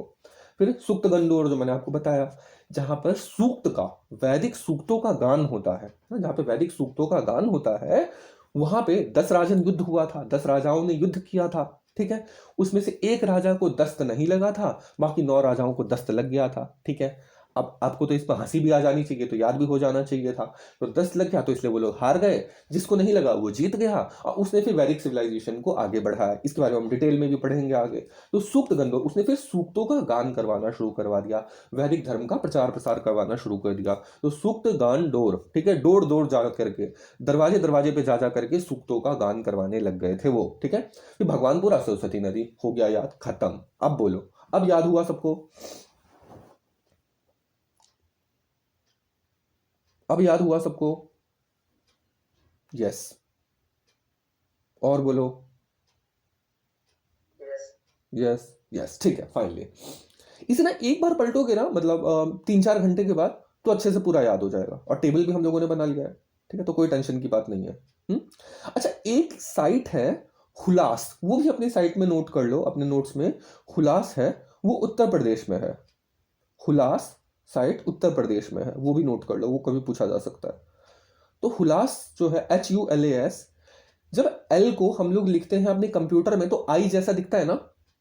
एल को जब हम कंप्यूटर में लिखते हैं तो अब कैपिटल नहीं, स्मॉल अगर आप आई लिखना चाहोगे तो एल जैसा दिखता है, देखा है आपने कभी? एल वहां का आई जैसा दिखता है yes, sir. है ना। तो अब पढ़ो इसे, क्या है? हूं IAS, है ना, मैं हूं IAS, ये बन रहा है हुलास, HUIAS, ऐसा बन रहा है हुलास।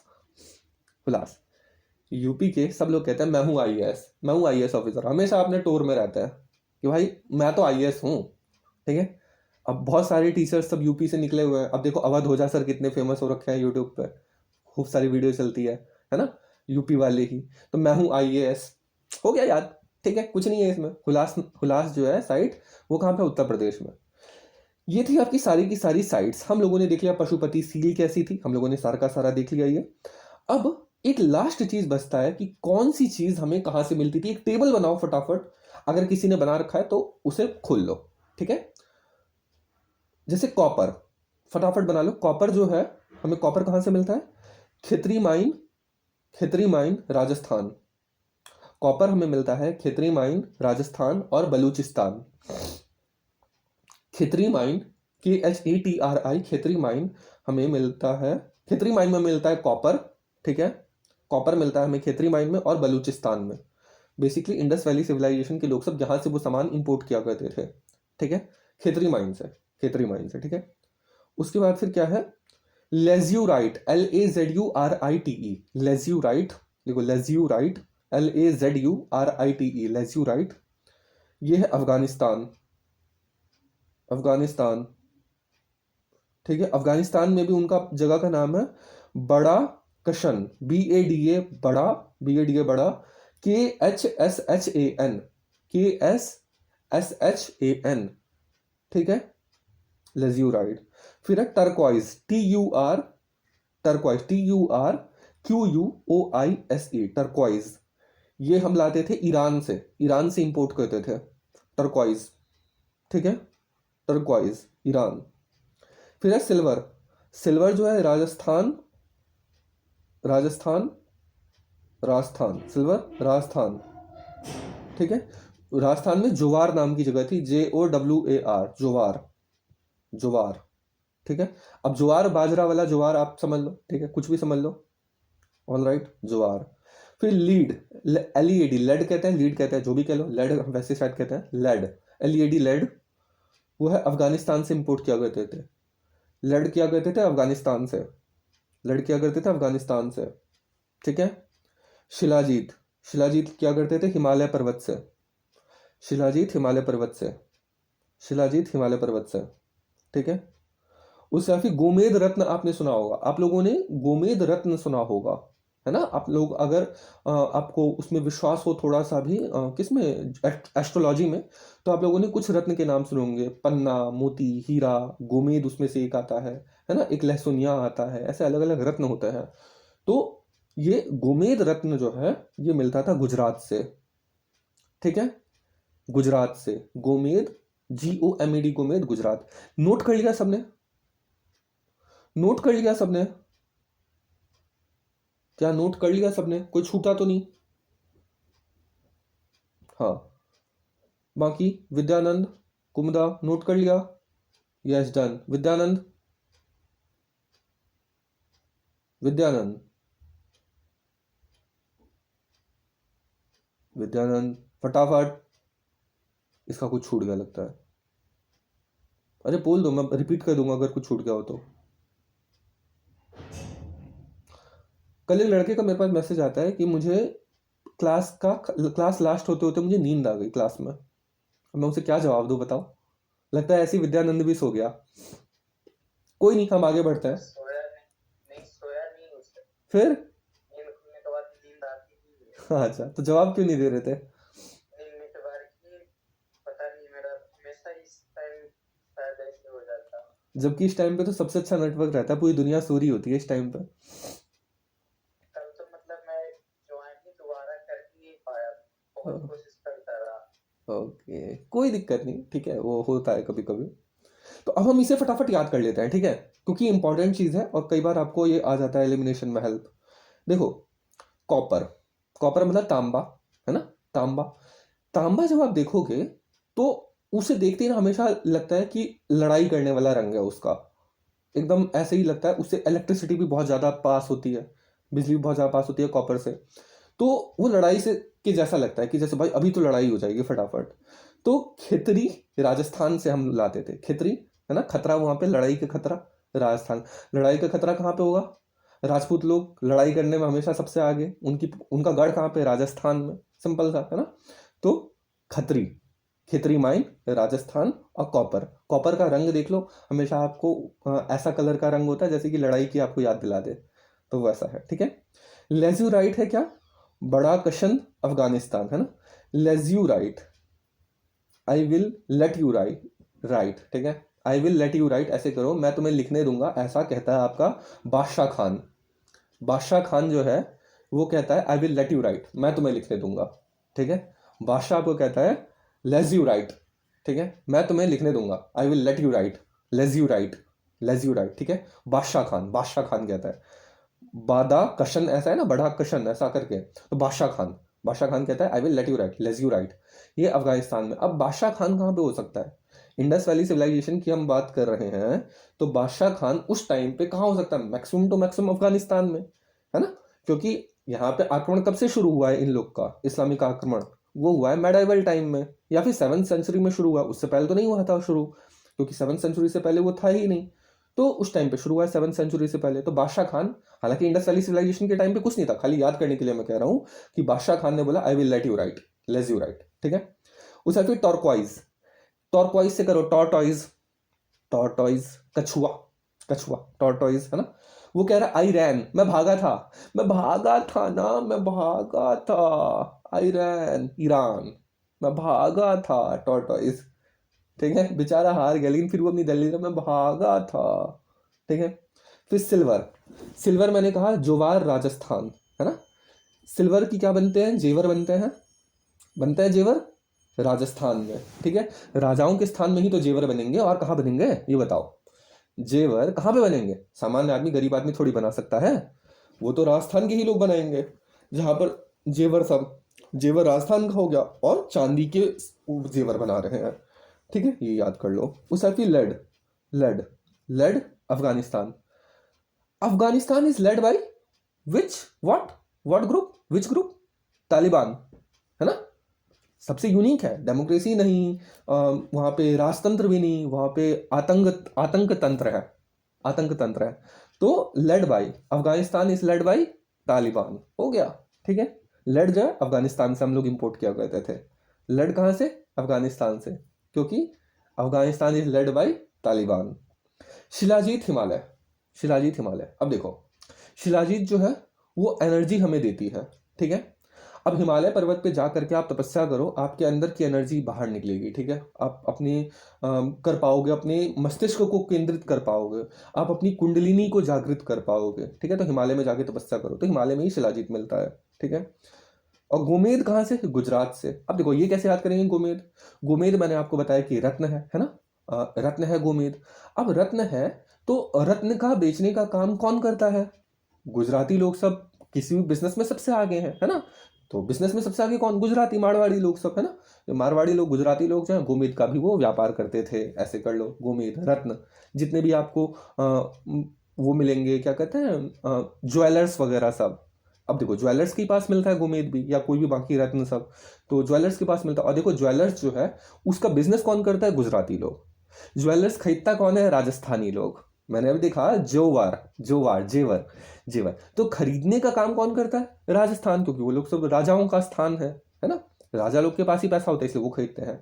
लेकिन जेवर बनाने का काम कौन करता है, यानी कि रत्न बनाने का काम कौन करता है? तो गुजराती लोग सब। और ये रियल बात है, रियल फैक्ट है कि ज्वेलर्स आपको, चाहे पीसी ज्वेलर्स देख लो या और कोई फेमस आप ज्वेलर्स देख लो, वो सब मैक्सिमम आपको गुजराती लोग ही मिलेंगे। तो यहाँ से आपको ये हो गया। क्या ये याद हुआ? बोलो, क्या ये याद हुआ? क्या ये याद हुआ? फटाफट बोलो, याद हो गया? यस, ठीक है। छाया याद हुआ? छाया याद हो गया?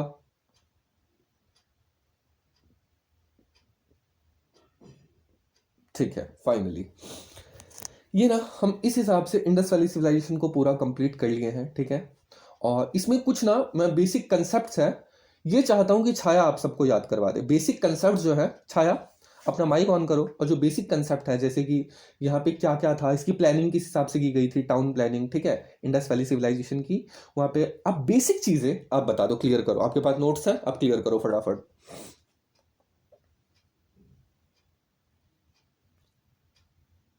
3-4 मिनट का टाइम मिलेगा आपको, बेसिक सारा पढ़ाना है। ऑल्दो हम लोगों ने काफी कुछ बेसिक्स कर लिया है स्टिल।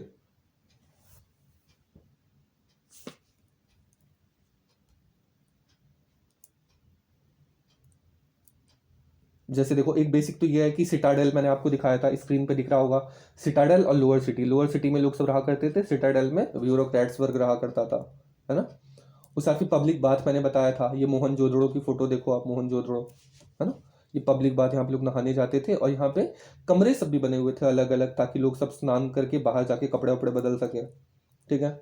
इस पे ड्रेनेज सिस्टम वहाँ पे एडवांस था बहुत ज़्यादा। स्मॉल ड्रेन जो है हर एक घर से निकलता था, फिर बड़े ड्रेन में, बड़े नाले में वो जाके मिल जाता था। सेसपिट था, ठीक है। सेसपिट क्या होता है? जो हम लोग नाले को ढकते हैं, आप देखते होगे कि नाले सब ढके रहते हैं दिल्ली की कई जगहों पे, या फिर आप मुंबई में देखो, वहाँ पे तो बहुत ही बढ़िया सेसपिट सबका काम हो रखा है। तो वो सब चीज़ है, ठीक है। तो ये है। छाया बाकी क्लियर करो, फटाफट आ जाओ, बोलो। आ रही है आवाज क्या? हाँ आ रही है, बोलो। ठीक है। एक मतलब पास PYQs में एक क्वेश्चन जॉन मार्शल से रिलेटेड भी आया हुआ है कि मतलब किसने इसकी खोज की थी। वो जॉन मार्शल थे, फर्स्ट पर्सन जिनको ब्रिक्स मिली हुई थी यहाँ से। पॉइंट ब्रिक्स रेलवे लाइन जब बन रहा था पंजाब के साइड का, तो इस वजह से मतलब ये क्वेश्चन आ सकता है मे बी। तो ये चीज हो गया। बाकी जो हम बोलते हैं इंडस वैली, ये 3 फेजेस में बटा हुआ था हम कहेंगे। तो अर्ली फेज था, मैच्योर फेज था, एंड तीसरा हम कहेंगे कि लेटर फेज में मतलब डिवाइडेड था, ये हम कहेंगे। उसमें से कोट दीजी जो अंशुमान जी ने बताया, तो उसमें जो है वो बेसिकली मैच्योर फेज से बिलोंग करता है। ये सब नोट करते जाओ, ये ना आप नोट करते जाओ, अगर नोट नहीं किया हुआ, क्योंकि बेसिक्स है, ये आपके बहुत काम आएगी, तो ये भी आप नोट करते जाओ साथ के साथ। उसके बाद एक बार मैं वो कर देती हूँ, जो northern like north south east west वाला पार्ट बोला था अंशुमान जी ने। तो नॉर्थ पॉइंट हमारा मांडा था जम्मू एंड कश्मीर में। साउदर्न मोस्ट हमारा महाराष्ट्र दाइमाबाद था। ईस्टर्न मोस्ट हमारा आलमगीरपुर यूपी में था। और वेस्टर्न मोस्ट हमारा सुत्ता गंडोर है पाकिस्तान में। तो आप इसको एक लाइन खींच के नॉर्थ साउथ ईस्ट वेस्ट में करके अपना लिख के रख सकते हैं फॉर बेटर अंडरस्टैंडिंग। साथ में अगर बेसिक फीचर्स देखें यहाँ पे, तो वेस्टर्न साइड जो था इसका बहुत ज़्यादा छोटा स्ट्रक्चर था, लेकिन हायर प्लेटफॉर्म्स पे बना हुआ था, जिसको हम सिटाइडल बोलते हैं। तो वेस्ट साइड था तो काफ़ी लेकर हम बोलेंगे कम एरियाज में फैला हुआ था, बट वो ऊंची जगह पे था। और ईस्टर्न मोस्ट साइड जो था वो काफ़ी लोअर टाउन था, और मतलब काफ़ी ब्रॉड लेवल पे फैला हुआ था, जैसे हम विलेजेस में देख सकते हैं कि काफ़ी छोटे छोटे स्ट्रक्चर्स हैं काफी ज्यादा तक दूर दूर तक फैले हुए होते हैं, तो लोअर टाउन हम कह सकते हैं। उसके बाद हम जो यहाँ पे है बेक्ड ब्रिक्स हमें मिलती है, और खास करके जो भी चीजें यहाँ पे बनी हुई थी वो इंटरलॉकिंग पैटर्न में बनी हुई थी। हम कहेंगे कि वो मोटार वगैरह डालकर वो काफी अच्छे तरीके से बनाया गया था। तो इंटरलिंकिंग वाला भी आ सकता है कि वो इंटरलॉकिंग सिस्टम यहाँ पे प्रेजेंट था। साथ में मोहनजोदाड़ो में हमें ग्रेट बाथ हमें देखने को मिलता है, जो कि वाटर टाइप था, ब्रिक लाइनिंग बनी हुई थी, उसमें स्टेप्स थे दोनों साइड से जाने के लिए, और रूम्स बने हुए थे चारों साइड्स, जो कि बेसिकली बताते हैं कि शायद यहाँ पे कोई पूजा पाठ या हवन वगैरह हुआ करती होगी, और ये शायद कोई रिलीजियस बात वाला चीज होगा कि वहाँ पे उस टाइम पे लोग आया करते थे और यहाँ पे रहते थे। ठीक है, और उसके बाद स्टोर हाउसेज यहाँ पे हमें मिली है, जो कि ये चीज है। हाउसेज अगर हम देखें, हाउसेज की अगर पर्टिकुलर चीजें देखें तो 1 और 2 स्टोरी बिल्डिंग्स हमें दिखाई पड़ती हैं, ग्रिड सिस्टम के हाउसेज हमें दिखाई पड़ते हैं। हाउसेज में हमें हर एक घर में एक वेल कुआं दिखाई पड़ता है, हर घर में सेपरेट बाथरूम हुआ करती थी, और घर जो है मोस्टली जैसे हम साउदर्न इंडिया में देखते हैं कि चारों साइड से घर बनी होती है और बीच में आंगन होता है, तो सेम काइंड ऑफ उस तरीके से हम कह सकते हैं कि था कि चारों साइड मतलब घर बने हुए थे और बीच में आपका घर मतलब आंगन होता था। ड्रेनेज सिस्टम बहुत अच्छा था, अंशुमान जी ने आपको ऑलरेडी एक्सप्लेन कर दिया। स्ट्रीट्स बहुत प्लान थी और हमेशा 90 डिग्रीज पे कट करती थी, ये अंशुमान जी ने कल भी बताया था। और टेरिकोटा के टॉयज मिले हैं हमें बहुत सारे, गोल्ड सिल्वर और इन सब चीज़ों से रिलेटेड ऑर्नामेंट बहुत यूज करते थे। हम कहेंगे ये लोग अंधविश्वास में बहुत ज़्यादा बिलीव रखते थे, और आजकल की हमारे बहुत सारी चीज़ें भी, गर्ल्स काजल लगाती हैं, लिपस्टिक लगाती है, या हम कहेंगे सिंदूर वुमेन्स लगाती हैं, ज्वेलरीज पहनती हैं, या वो अगर मेल का देखें कि वो दाढ़ी वगैरह रखते हैं, तो ये सारी चीज़ें कहीं ना कहीं हमें इंडस वैली सिविलाइजेशन से देखने को मिलता है।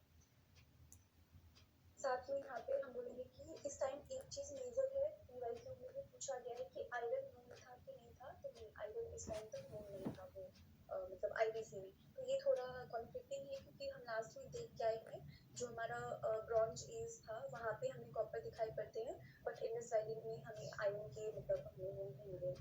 क्या चीज़ मिला है, एक बार आप रिपीट करेंगे इसे? कि आयरन हमें ब्रॉन्ज एज में, तो हमें आयरन सॉरी कह रही हूँ, कॉपर हमें दिखा था ब्रॉन्ज एज में, और बट हाँ आयरन अभी तक नोन नहीं था। तो ये कॉन्फ्लिक्टिंग क्या है, मैं क्लियर नहीं हुआ। सॉरी, मैंने कॉपर मतलब आयरन मैंने बोल दिया, उसमें एक्चुअली में ब्रॉन्ज था, तो कोई कॉन्फ्लिक्टिंग वाली चीज नहीं, क्योंकि अभी तक आयरन नोन नहीं था। हाँ हाँ हाँ हाँ हाँ ठीक है। यहाँ पे वेट्स वगैरह यूज किए जाते थे, जो भी प्रॉपर एक मेजरमेंट में हुआ करती थी, और साथ में हम कहेंगे बीड्स और जो है एम्ब्रॉयडरी वाले क्लोथ्स भी हमें यहाँ पे देखने को मिलते हैं। साथ में पोइट्री वगैरह जो है यहाँ पे पॉटरी बेसिकली बनना शुरू हो गए थे, और हमने देखा था, अंशुमान जी ने ऑलरेडी बोल दिया कि मेहरगढ़ साइड यहाँ पे मोस्ट इम्पोर्टेंट माना जाता है, जहाँ पे हमें चावल गेहूँ के तो जो हमें खेती के तो जो अवशेष मिले हैं, साथ में कॉटन की भी जो है प्रेजेंस हमें यहाँ पे देखने को मिली है। और यहाँ की स्क्रिप्ट जो है उसको हम बोस्ट्रोफिडेन बोलते हैं, जो फर्स्ट लाइन में राइट टू लेफ्ट लिखी जाती थी और सेकेंड लाइन में फिर लेफ्ट टू राइट लिखी जाती थी, जिसको अभी तक हम डेसिफर या डिसाइफर नहीं कर पाए हैं। तो बोस्ट्रोफिडेन जो है यहाँ की हम बोलेंगे लैंग्वेज की स्क्रिप्ट थी।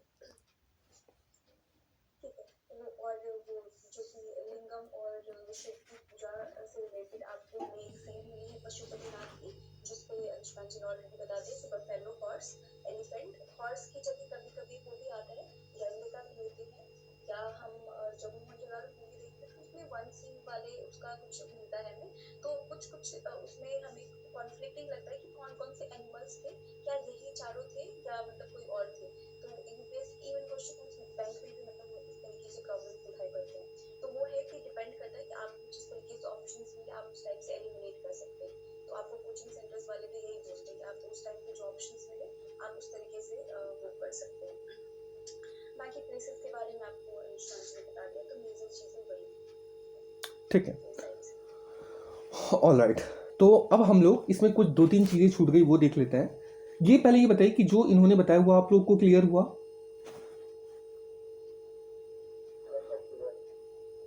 बाउस्ट्रोफिडॉन, ये जो टर्म बोला ना, बाउस्ट्रोफिडोन, स्पेलिंग आप चेक कर लेना, ठीक है, मुझे स्पेलिंग का एग्जैक्टली ध्यान नहीं है, बट पॉस्ट्रोफिडोन ऐसा है, ठीक है, बाउस्ट्रोफिडोन मैंने आपको कमेंट सेक्शन में लिख दिया है, तो ये देख लेना। ये है आपका लिखने का तरीका कि आप पहले लिखोगे राइट टू लेफ्ट, फिर लिखोगे लेफ्ट टू राइट, ठीक है, ऐसा है। तो आप एक बार इसे सर्च कर लेना बाउस्ट्रोफिडोन क्या है, ठीक है, इसे आप गूगल कर लेना, आपको नाम का स्पेलिंग भी मिल जाएगा एग्जैक्टली, और कैसे होता है वो भी, मतलब एक बार दाएं से बाएं, एक बार बाएं से दाएं, ऐसे है वो स्क्रिप्ट। हाँ विद्यानंद कुछ कह रहे थे?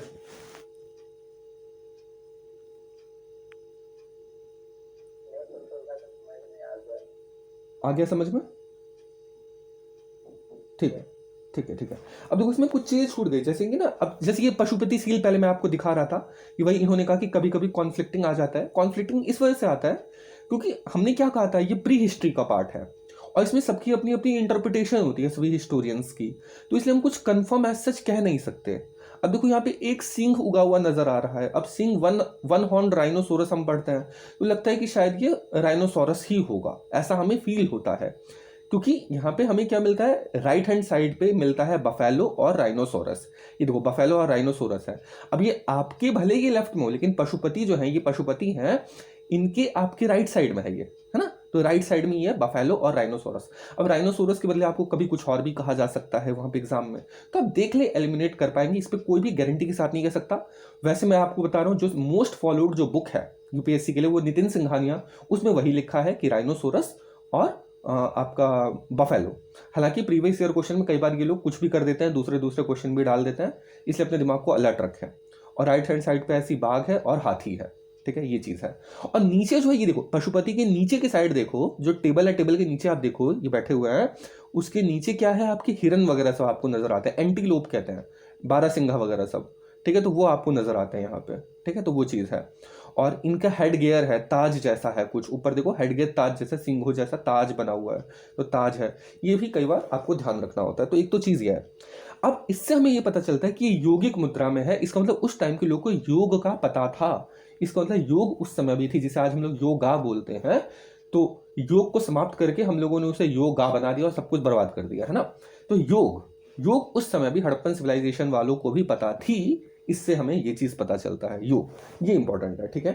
और उसके बाद फिर एक इंपॉर्टेंट चीज़, जैसे छाया ने बताया कि हमें वहाँ पे ना वेट मिलता है, यानी कि वेट का मतलब क्या हुआ कि जो तराजू तौलने का जो होता है ना, बट्टा जिसे हम कहते हैं बट्टा, हमें बट्टा देखने को मिलता है और अलग अलग प्रकार का बट्टा मिलता है और उसका रेशो बड़ा परफेक्ट है। अगर आप देखोगे, नोट कर लो, 1 मतलब सपोज ऐसा कि 1 ग्राम का, 2 ग्राम का, 4 ग्राम का, 8 ग्राम का, 16 ग्राम का, 32 ग्राम का, 64 ग्राम का, 64 का 128 ग्राम का, 128 ग्राम का नहीं है शायद, 64 के बाद 160 ग्राम है, सॉरी सुनो, 1 2 4 8 16 32 64, ये है पूरा लीग, ठीक है। ये हल्के उसमें है और भारी वाला है 160 320 और 640 इस रेशो में, ठीक है, 1 2 4 8 16 32 64 इस रेशो में, डबल डबल करते जाओ, बार बार मल्टीप्लाई करते जाओ 2 से। और दूसरा सीरीज है उन लोग का, 2 टाइप की सीरीज चलती थी, एक था 160 का, 320 का, 640 का, 1280 का, इस हिसाब का, ठीक है, 2 अलग अलग सीरीज चलती थी, तो वजन तौलने के काम आती थी ये चीज। अब उस टाइम पे ग्राम नहीं था, वो उनका मेजर का कोई और दूसरा था, पर रेशो बेसिकली ये था। ये हमें रेशो को ध्यान रखना है, सीरीज को ध्यान रखना है, डबल कर करके था, ठीक है, 1 2 4 8 और 160 320 और 640, ये है, ठीक है। उसके बाद फिर ना लंबाई नापने के लिए भी उन लोग के पास था सिस्टम, ठीक है, लंबाई नापने के लिए भी सिस्टम था। इसका मतलब ये समझ आता है कि वो लोग बहुत ज़्यादा एडवांस थे, उनकी मैथ्स भी अच्छी थी, ये भी हमें समझ आता है, क्योंकि लंबाई नापने के लिए उनका पास था, वजन तौलने के लिए उनके पास सामान था, तो ये सब चीज़ था, ठीक है। तो ये चीज़ आपको ध्यान रखना है। उसके बाद फिर ना आपको जो, अब मैंने आपको कहा कि खिलौना मिलता है आपको किसका, हल का, हल जो है उसका खिलौना मिलता है, ठीक इसी प्रकार बैलगाड़ी का भी आपको खिलौना मिलता है, बैलगाड़ी का भी खिलौना मिलता है, जिससे टेराकोटा का बना हुआ, टेराकोटा एक एलिमेंट है, एक आपका चीज़ है जिससे बहुत सारे खिलौने बनाए जाते थे, तो टेराकोटा का बना हुआ में बलक काट भी मिलता है, यानी कि बैलगाड़ी भी मिलती है। तो इससे ये पता चलता है कि उस टाइम पे लोग ट्रैवलिंग किया करते थे किससे, बैलगाड़ी से, ये हमें पता चलता है। तो बैलगाड़ी उस समय भी थी, ठीक है, तो ये चीज़ हमको ध्यान रखना है। उसके बाद फिर क्या है कि आप कुछ हथियार सब यूज किया करते थे, जैसे हम लोगों ने देखा था स्टोन एज में, वैसे यहाँ पे भी हम लोग कुछ हथियार सब यूज किया करते थे। तो उसमें हम लोग कई सारी चीजों का इस्तेमाल किया करते थे, जैसे कि हम लोग ना इस बार आयरन हमें नहीं पता थी, लेकिन कॉपर तो पता चल गया था, तो कॉपर से बने हुए हम लोग हथियार यूज किया कर लेते थे। हम लोग यहाँ पे चाकू देखते हैं, चाकू बन गया था, रेजर बन गया था इस टाइम पे, उसका फिर मछली मारने के लिए कांटा बन गया था इस टाइम पे। तो ये सारी चीजें हमें देखने को मिलती है। यहाँ पे हमें तीर बना लिया था हम लोगों ने, एरो हेड, मतलब तीर धनुष जो है ना, तीर धनुष भी हमें यहाँ पे देखने को मिलता है। अब देखो, अब सिनौली का जब देखोगे वो वेब सीरीज जो है मनोज वाजपेयी का, उसमें भी आपको देखने को मिलेगा कि कैसे तलवार आपको वहां से मिलती है, आपको वहां से तीर धनुष मिलते हैं। तो ये सारी चीजें हमें मिलती है सिनौली से। तो ये हमें बहुत सारे एडवांस हो चुके थे अब हम, जैसे स्टोन एज में हम पत्थरों के औजार बनाया करते थे, यहाँ पे अब हम तीर धनुष बनाने लग गए हैं। यहाँ पे अब हम लोग चाकू बनाने लग गए हैं, यहाँ पे अब हम लोग रेजर बनाने लग गए हैं, यहाँ पे हम लोग मछली का कांटा बनाने लग गए हैं। ये सारी चीजें अब हम लोग बनाने लग गए हैं। ठीक है, तो आई होप कि आपका क्लियर हो गया होगा। ये हुआ पूरा इंडस वैली सिविलाइजेशन समाप्त। बोलो, सब समझ आ गया, क्लियर हो गया? कमेंट करो, बोलो। Yes, sir, हो गया। हो गया। इसमें ना कुछ चीजें छूट गई, देखो एक चीज और नोट कर लो, जो मैंने कहा ना कहां से क्या चीज मिलता है, वहां पे एक और चीज नोट कर लो। लैपिस लज्यूली, मैं स्पेलिंग लिख देता हूं, लैपिस लज्यूली। अब स्पेलिंग मैं बार बार भूल जाता हूँ, ज्यूली, ठीक है, लैपिस शायद ऐसा ही कुछ होगा, ठीक है, लैपिस लज्यूली, देख लो। ये आप चेक कर लेना, पता है जो मैं अगर टर्म वगैरह सब लिखता हूँ ना, एक बार आप इसे गूगल कर लेना ताकि आपको याद भी रहो, स्पेलिंग भी करेक्ट हो जाए। तो लैपिस लज्यूली जो है, ये कश्मीर में, कश्मीर से हम लोग लेके आते थे, लैपिस लज्यूली, लैपिस लज्यूली, है ना।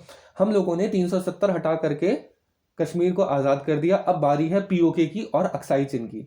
वापस ले लेंगे हम लोग, लापिस लजूली, ठीक है, लेंगे वापस, लजूली ले लेंगे, लजूली ले लिया, ले लेंगे, ठीक है। लेकिन उसमें अब हम लोग लेजीनेस दिखा रहे हैं, अभी हम लोग पीओके को नहीं आक्रमण कर रहे हैं, वरना पीओके को भी हमें कब्जाना है और अक्साई चिन को भी वापस लेना है। तो हम उसमें वहां पे लेजीनेस क्यों दिखा रहे हैं? वापस हमें लेना है उसे, ठीक है, वापस लेना है, वापस लजूली, ठीक है, लेजीनेस नहीं दिखाना है।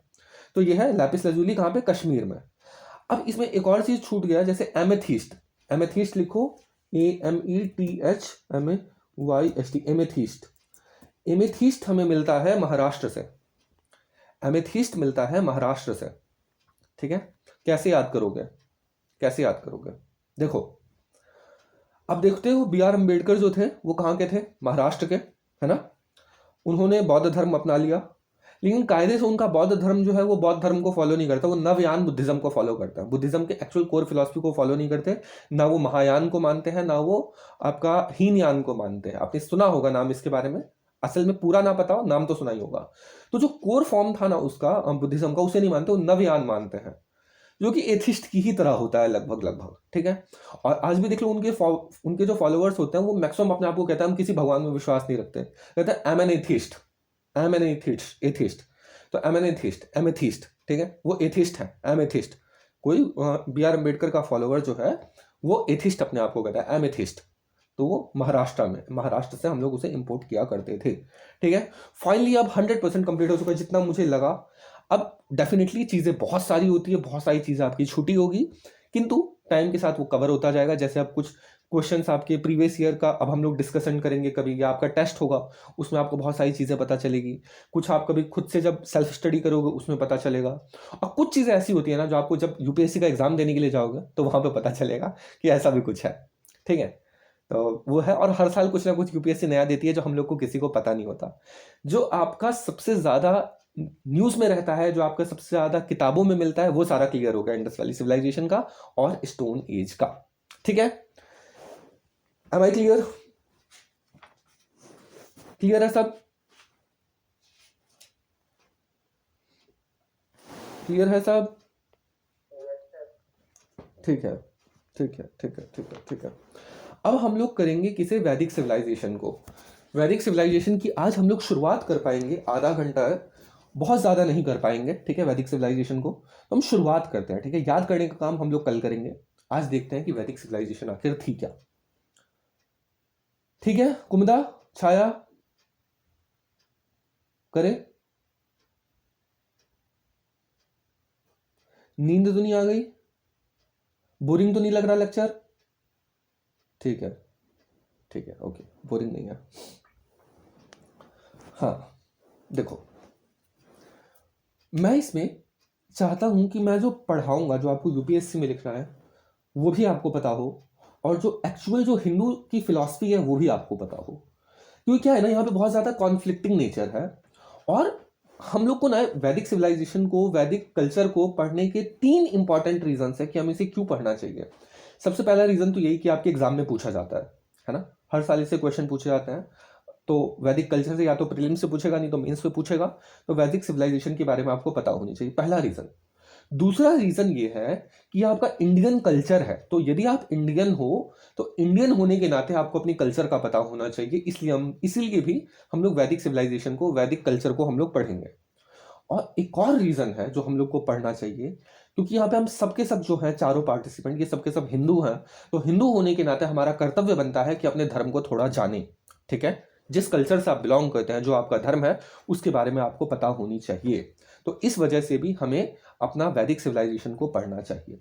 अब इसमें क्या होता है ना, जो हम हिंदुओं की जो प्रॉपर फिलॉसफी है, जो आपके साधु संत लोग सब कहते हैं, ये जो हमारा अपना मानना है, इसमें और जो हमारे हिस्टोरियंस कहते हैं उसमें बहुत ज़्यादा हमें डिफरेंस देखने को मिलता है।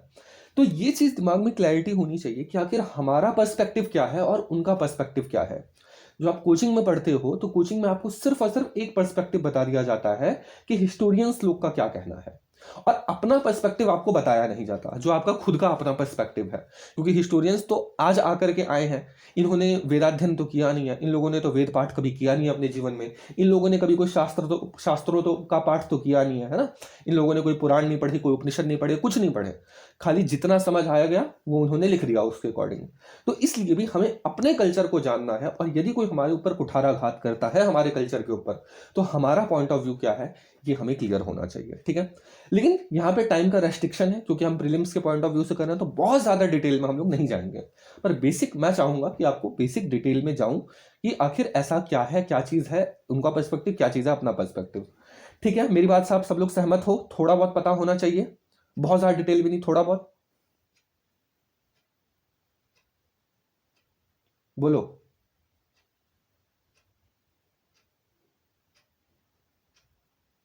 साइलेंट, सन्नाटा। इतना सन्नाटा क्यों है भाई? मैंने कोई गलत बात बोल दी क्या?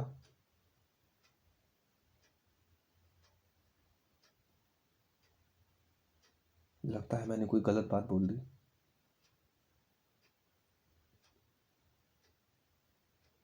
ब्रीफ में बता दो। हाँ, ब्रीफ में ही होगा, ऑब्वियसली ब्रीफ में होगा, डिटेल में नहीं जाएगा, क्योंकि हम प्रीलिम पर्सपेक्टिव से कर रहे हैं। ऐसा लग रहा है जैसे कि मैंने आपका क्या कर दिया, तौबा तौबा, सारा मूड खराब कर दिया।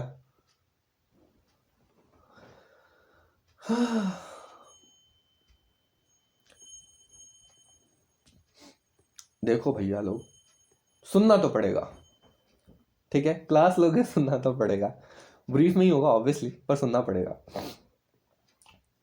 देखो क्या है, शुरू करूं मैं? ये तो बोल दो एटलीस्ट, शुरू करूं? विद्यानंद, कुमुदा,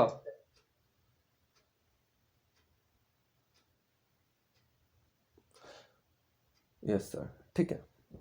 देखो, हम लोग के अकॉर्डिंग जो वेद है ये शाश्वत है ना, वेद को किसी ने लिखा नहीं है, वेद अपौरुषेय है। ठीक है, हमारे अनुसार जब सृष्टि थी तब भी वेद था, जब सृष्टि नहीं थी उस समय भी वेद था, यह हमारा पर्सपेक्टिव है। वेद को किसी टाइम पे लिखा नहीं गया, वेद को ऋषियों ने वेद की ऋचाएं प्राप्त की है, अलग अलग ऋषियों ने अलग अलग ऋचाएं प्राप्त की है, उन्हें पता चला है, उन्हें ध्यान में उस चीज का पता चला है, किंतु वेद सदा से थी, सदा है और सदा रहेगी, ये हम लोग का पर्सपेक्टिव है। किंतु और हम लोग का एक पर्सपेक्टिव और है कि हम लोग का 4 वेद है, ऋग्वेद, सामवेद, यजुर्वेद और अथर्ववेद। ठीक है, ये चारों वेद एक साथ का है, और जो आज का मॉडर्न पर्सपेक्टिव है वो ये है कि सबसे पहली बात तो ये दोनों चीज आपको कहानी ध्यान रखनी है। ठीक है, और एग्जाम में लिखना है ये वाला, जो मैं आपको हिस्टोरियंस का पॉइंट ऑफ व्यू बता रहा हूँ, कि वैदिक सिविलाइजेशन, इन लोग का कहना है कि इंडस वैली सिविलाइजेशन जब समाप्त होती है उसके बाद कुछ टाइम तक सन्नाटा रहता है भयंकर। ठीक है। वैदिक ये इंडस वैली कैसे खत्म होती है, इसके पीछे बहुत सारे अपने कंसेप्ट्स हैं, थ्योरीज हैं। कोई कहता है बाढ़ आ गई, कोई कहता है आर्यन इन्वेजन हो गया, कोई कहता है कि कोई भूकंप आ गया, समुद्र का लेवल राइज कर गया। बहुत सारे लोग अपना अपना तर्क देते हैं, बट कॉन्क्रीट कुछ हमें पता नहीं चला है। लेकिन जो भी है, उसके बाद हमें वैदिक सिविलाइजेशन की शुरुआत होती है, ऐसा मानना है इन लोग का, हिस्टोरियंस का, जो हमें यूपीएससी में लिखना है। किंतु हम लोग का मानना है कि वेद सदा थी, सदा है, सदा रहेगी, पहला। दूसरा चीज इन लोग का मानना यह है कि ऋग्वेद जो है ये सबसे पहले लिखा गया है ना। और लेटर वैदिक पीरियड में, अब देखो इन लोगों ने वैदिक पीरियड को दो भागों में बांट दिया। एक किया अर्ली वैदिक पीरियड और एक किया लेटर वैदिक पीरियड। तो अर्ली वैदिक पीरियड में कहते हैं कि जो ऋग्वेद है ये अर्ली वैदिक पीरियड है, अर्ली वैदिक पीरियड में ऋग्वेद लिखा गया। और एक है दूसरा लेटर वैदिक पीरियड, जिसमें कि सामवेद, यजुर्वेद और बेसिकली अथर्ववेद तो सबसे लास्ट में लिखा गया। ऐसा इन लोग का पर्सपेक्टिव है। जबकि हम लोग का पर्सपेक्टिव है कि नहीं, सबका सब वेद एक ही साथ हुआ है, एक ही साथ सबको प्राप्त हुआ है, ठीक है। दूसरी चीज, ऋग्वेद में भी क्या पूरा ऋग्वेद कहते हैं कि अर्ली वैदिक पीरियड का है? तो नहीं। हिस्टोरियंस का मानना है कि ऋग्वेद के कुछ मंडल हैं, ऋग्वेद में टोटल 10 मंडल हैं, ठीक है। या कि यूपीएससी में भी पूछा जाता है, अलग अलग एग्जाम में पूछा जाता है। ऋग्वेद में टोटल 10 मंडल हैं, यानी कि 10 चैप्टर्स बेसिकली आप कह लो, 10 बुक्स आप कह लो। तो 10 मंडल हैं उसमें ऋग्वेद में, जिसमें कि 3-4 मंडल जो है ना वो बाद में ऐड हुए हैं, यानी कि वो लेटर वैदिक पीरियड के हैं, ठीक है। तो ऋग्वेद भी एक बार कंपाइल नहीं हुआ है इन लोग के अकॉर्डिंग। इन लोग के अकॉर्डिंग ऋग्वेद जो है वो भी किस्तों में ऐड हुआ है सब कुछ, ठीक है। तो ये बेसिकली मैंने आपको दोनों का डिफरेंस बताया कि डिफरेंस क्या है। अब बात ये है कि अर्ली वैदिक और लेटर वैदिक पीरियड में क्या कहते हैं कि अर्ली वैदिक पीरियड में सिचुएशन बहुत अच्छी थी। लोग सब, मैं आपको अब पूरा हिस्टोरियंस का पर्सपेक्टिव बता रहा हूं, ठीक है। तो जो अर्ली वैदिक पीरियड था, इसमें सारी सिचुएशन सब अच्छी थी लोगों की। हम जो थे खुशी से रहते थे, ठीक है। हम लोग मटेरियलिस्टिक सोसाइटी थी, ठीक है। हम लोग मटेरियलिस्टिक लोग थे और भगवान सब के बारे में बहुत ज़्यादा नहीं, फिलॉसफी वगैरह के बारे में ज़्यादा कुछ ज्ञान नहीं था। हम लोग सब मटेरियलिस्टिक थे, संसारिकता में फंसे हुए लोग थे, अर्ली वैदिक में भी और लेटर वैदिक में होना शुरू हुआ है बेसिकली, पर लेटर वैदिक में भी कुछ ऐसा सही था।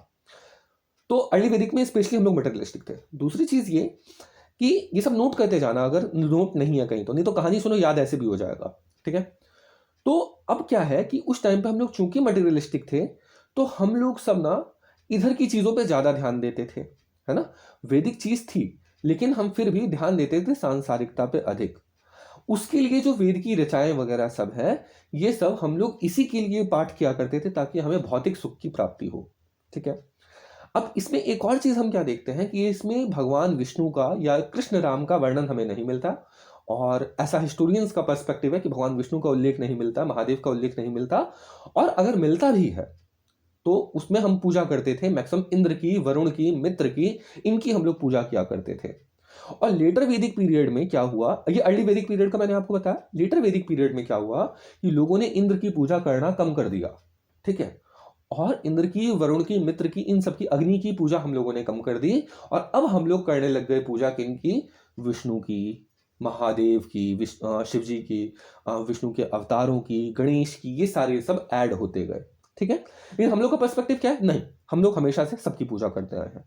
अब इन लोग का ये मानना है हिस्टोरियंस का कि हम लोगों ने इंद्रदेव का त्याग कर दिया, किंतु ऐसा नहीं है। आज भी जब हम पूजा करते हैं, आप कभी पूजा करवाते होगे अपने घर में, तो देखते होगे कि इंद्रादि दस्तिकपाल को हम लोग आवाहन करते हैं। किसी भी पूजा में आप इंद्रादि दस्तिकपाल का, इंद्र और उनके साथ वाले 10 दिक्पाल, 10 दिशाओं के जो पालक हैं, उन सबका हम आवाहन करते हैं, उनका पूजा करते हैं। तो हम लोग आज भी इंद्र की पूजा करते हैं और वो हमेशा था, हमेशा है, हमेशा रहेगा, ठीक है। तो ये चीज है इंद्र की। अब इसमें एक और क्वेश्चन पूछा जाता है यूपीएससी में या बाकी और एग्जाम में कि सबसे ज्यादा वर्णन कौन से देवता का हमें मिलता है, तो मिलता है वेदों में सबसे ज्यादा वर्णन इंद्र का। ये बात सच है, इंद्र में सबसे ज्यादा वर्णन मिलता है, किसका, इंद्र का। लेकिन इसका मतलब ये नहीं कि इंद्र ही सर्वश्रेष्ठ माने जाते थे उस टाइम पे। उस टाइम पे भी भगवान विष्णु या नारायण जो थे वही सर्वश्रेष्ठ माने जाते थे, महादेव ही सर्वश्रेष्ठ माने जाते थे। जैसे कि अब यदि कोई कहे कि कुरान में, अब ये रियल बात है कि कुरान में सबसे ज्यादा उल्लेख ना जीसस क्राइस्ट का है, ठीक है। कुरान में सबसे ज्यादा उल्लेख जीसस का है। और जो उनके जो आखिरी नबी थे, जो मोहम्मद साहब थे, उनका उल्लेख सबसे कम बार आता है, बहुत कम टाइम आता है। तो इसका क्या मतलब कि जो मुस्लिम कम्युनिटी है, जो इस्लाम फेथ वाले हैं, क्या वो लोग जीसस को मानते हैं?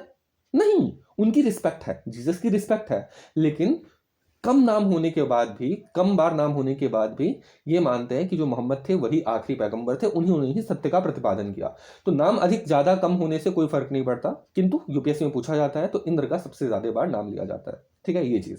दूसरी एक चीज़ क्या है कि अर्ली वैदिक सोसाइटी के बारे में कहा जाता है कि ये एक पैस्टोरलिस्ट सोसाइटी थी, यानी कि ये पशुपालक लोग थे। ठीक है, इन सबको ना खेती बाड़ी नहीं आती थी, अर्ली वैदिक वालों को खेती बाड़ी नहीं आती थी, और ये सब पशुपालन किया करते थे, और ये लोग पशुपालन के लिए ही युद्ध भी किया करते थे। जो इनकी लड़ाई होती थी ये होती थी पशुओं को लेकर के, कि भाई तूने मेरा जानवर छुड़ा लिया तो तूने मेरा जानवर छुड़ा लिया। ठीक है, ये सीन रहा करता था अर्ली वैदिक पीरियड में। और बाद में धीरे धीरे ये लोग सब सीखने लग गए खेती बाड़ी, और वो सब करने लग गए। तो असल में अब हम देखते हैं यहाँ पे कॉन्ट्रडिक्शन क्या दिखता है कि जब हम लोग नियोलिथिक साइट की बात करते हैं, नियोलिथिक एज में हम देखने को मिलता है कि मेहरगढ़ में या फिर और आपका कोयलिघवा में हमें मिलता है उदाहरण कि खेती होती थी। किंतु इन लोग के बारे में है, अर्ली वैदिक के बारे में जो उसके बाद आता है, इन लोग के अकॉर्डिंग अर्ली वैदिक पीरियड जो है ये नियोलिथिक टाइम के बाद आता है। किंतु इन लोग को नहीं पता कि खेती कैसे की जाती है, या पता है तो हमें उसका एविडेंस ऐसा कोई देखने को नहीं मिलता है। तो बेसिकली बात यह है। ठीक है, और धीरे धीरे लोगों ने करना शुरू किया। तो ये चीज़ है, आपको सारी कहानी जो है सुनना है खाली। उसके फिर क्या है, कहना यह है कि अर्ली वैदिक सोसाइटी में विमेन की काफ़ी ज़्यादा रिस्पेक्ट थी, उन्हें मेन के इक्वल ट्रीट किया जाता था।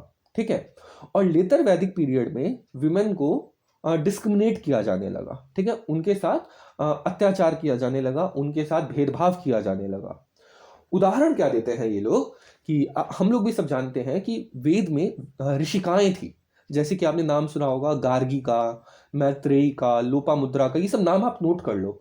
ठीक है, क्योंकि पूछा जाता है कि ऋषिकाएं वगैरह सब थी वैदिक जिन्होंने कंपाइल किया था। एग्जाम में पूछा जाता है कि which female has helped in compilation of Veda. ठीक है, किसने लिखा था, तो गार्गी, मैत्रेयी, लोपामुद्रा। ठीक है, ये सब कुछ नाम है, गार्गी, मैत्रेयी, लोपामुद्रा। गार्गी कॉलेज भी है डीयू का, है ना, मैत्रेयी कॉलेज भी है डीयू का, लोपामुद्रा कॉलेज नहीं है तो इसलिए हमें उतना याद नहीं रहेगा, बट लोपामुद्रा भी एक है। और भी है ऋषिकाएं, बट अभी हम लोग ये देख रहे हैं। ठीक है, और लेटर वैदिक एज में क्या हुआ कि विमेन के सारे राइट्स वगैरह सब छीन लिए गए। अब ये हमें कैसे पता चलता है, देखो उस टाइम में ना अर्ली वैदिक सोसाइटी में, और वो लेटर वैदिक में भी हम लोग का वो चीज कंटिन्यू हुआ है कि सभा और समिति, ये दो चीज हुआ करते थे। सभा क्या होता था कि जितने भी इंटेलेक्चुअल जो ग्रुप है, इंटेलेक्चुअल लोग जो हैं, उन सबका आपस में ग्रुपिंग को कहते थे सभा। ठीक है, उनकी सभा बैठी करती थी और वहां पे वो अलग अलग विषयों पे चर्चा किया करते थे। ठीक है, सभा बेसिकली, अब देखो सभा समिति में डिफरेंस है। समिति क्या है, लोगों का संगठन। जैसे आज भी हम देखते हैं कि लोग कमेटी खुलवा लेते हैं पैसों का, वो कोई भी खुलवा सकता है ना, वो समिति हम उसे कहते हैं कि समिति है। अब पंचायत समिति कहते हैं, पंचायत समिति, या अलग अलग प्रकार की समितियां होती है ना। तो समिति में कोई भी मेंबर हो सकता है, कोई सामान्य आदमी मेंबर हो सकता है। किंतु सभा लगती थी राजा के दरबार में, है ना, सभा राजा के दरबार में हमेशा से लगा करती थी, तो सारे इंटेलेक्चुअल्स वहां पे बैठा करते थे। कई बार क्या होता था, ब्राह्मणों का सभा हुआ करता था कि ब्राह्मण लोग आपस में बैठ करके एक साथ डिस्कशन किया करते थे, क्या सही है क्या गलत है, हम शास्त्रार्थ उसमें किया करते थे। ऐसे ही जो पढ़े लिखे वर्ग हैं, जो इंटेलेक्चुअल वर्ग हैं, उनका सभा हुआ करता था।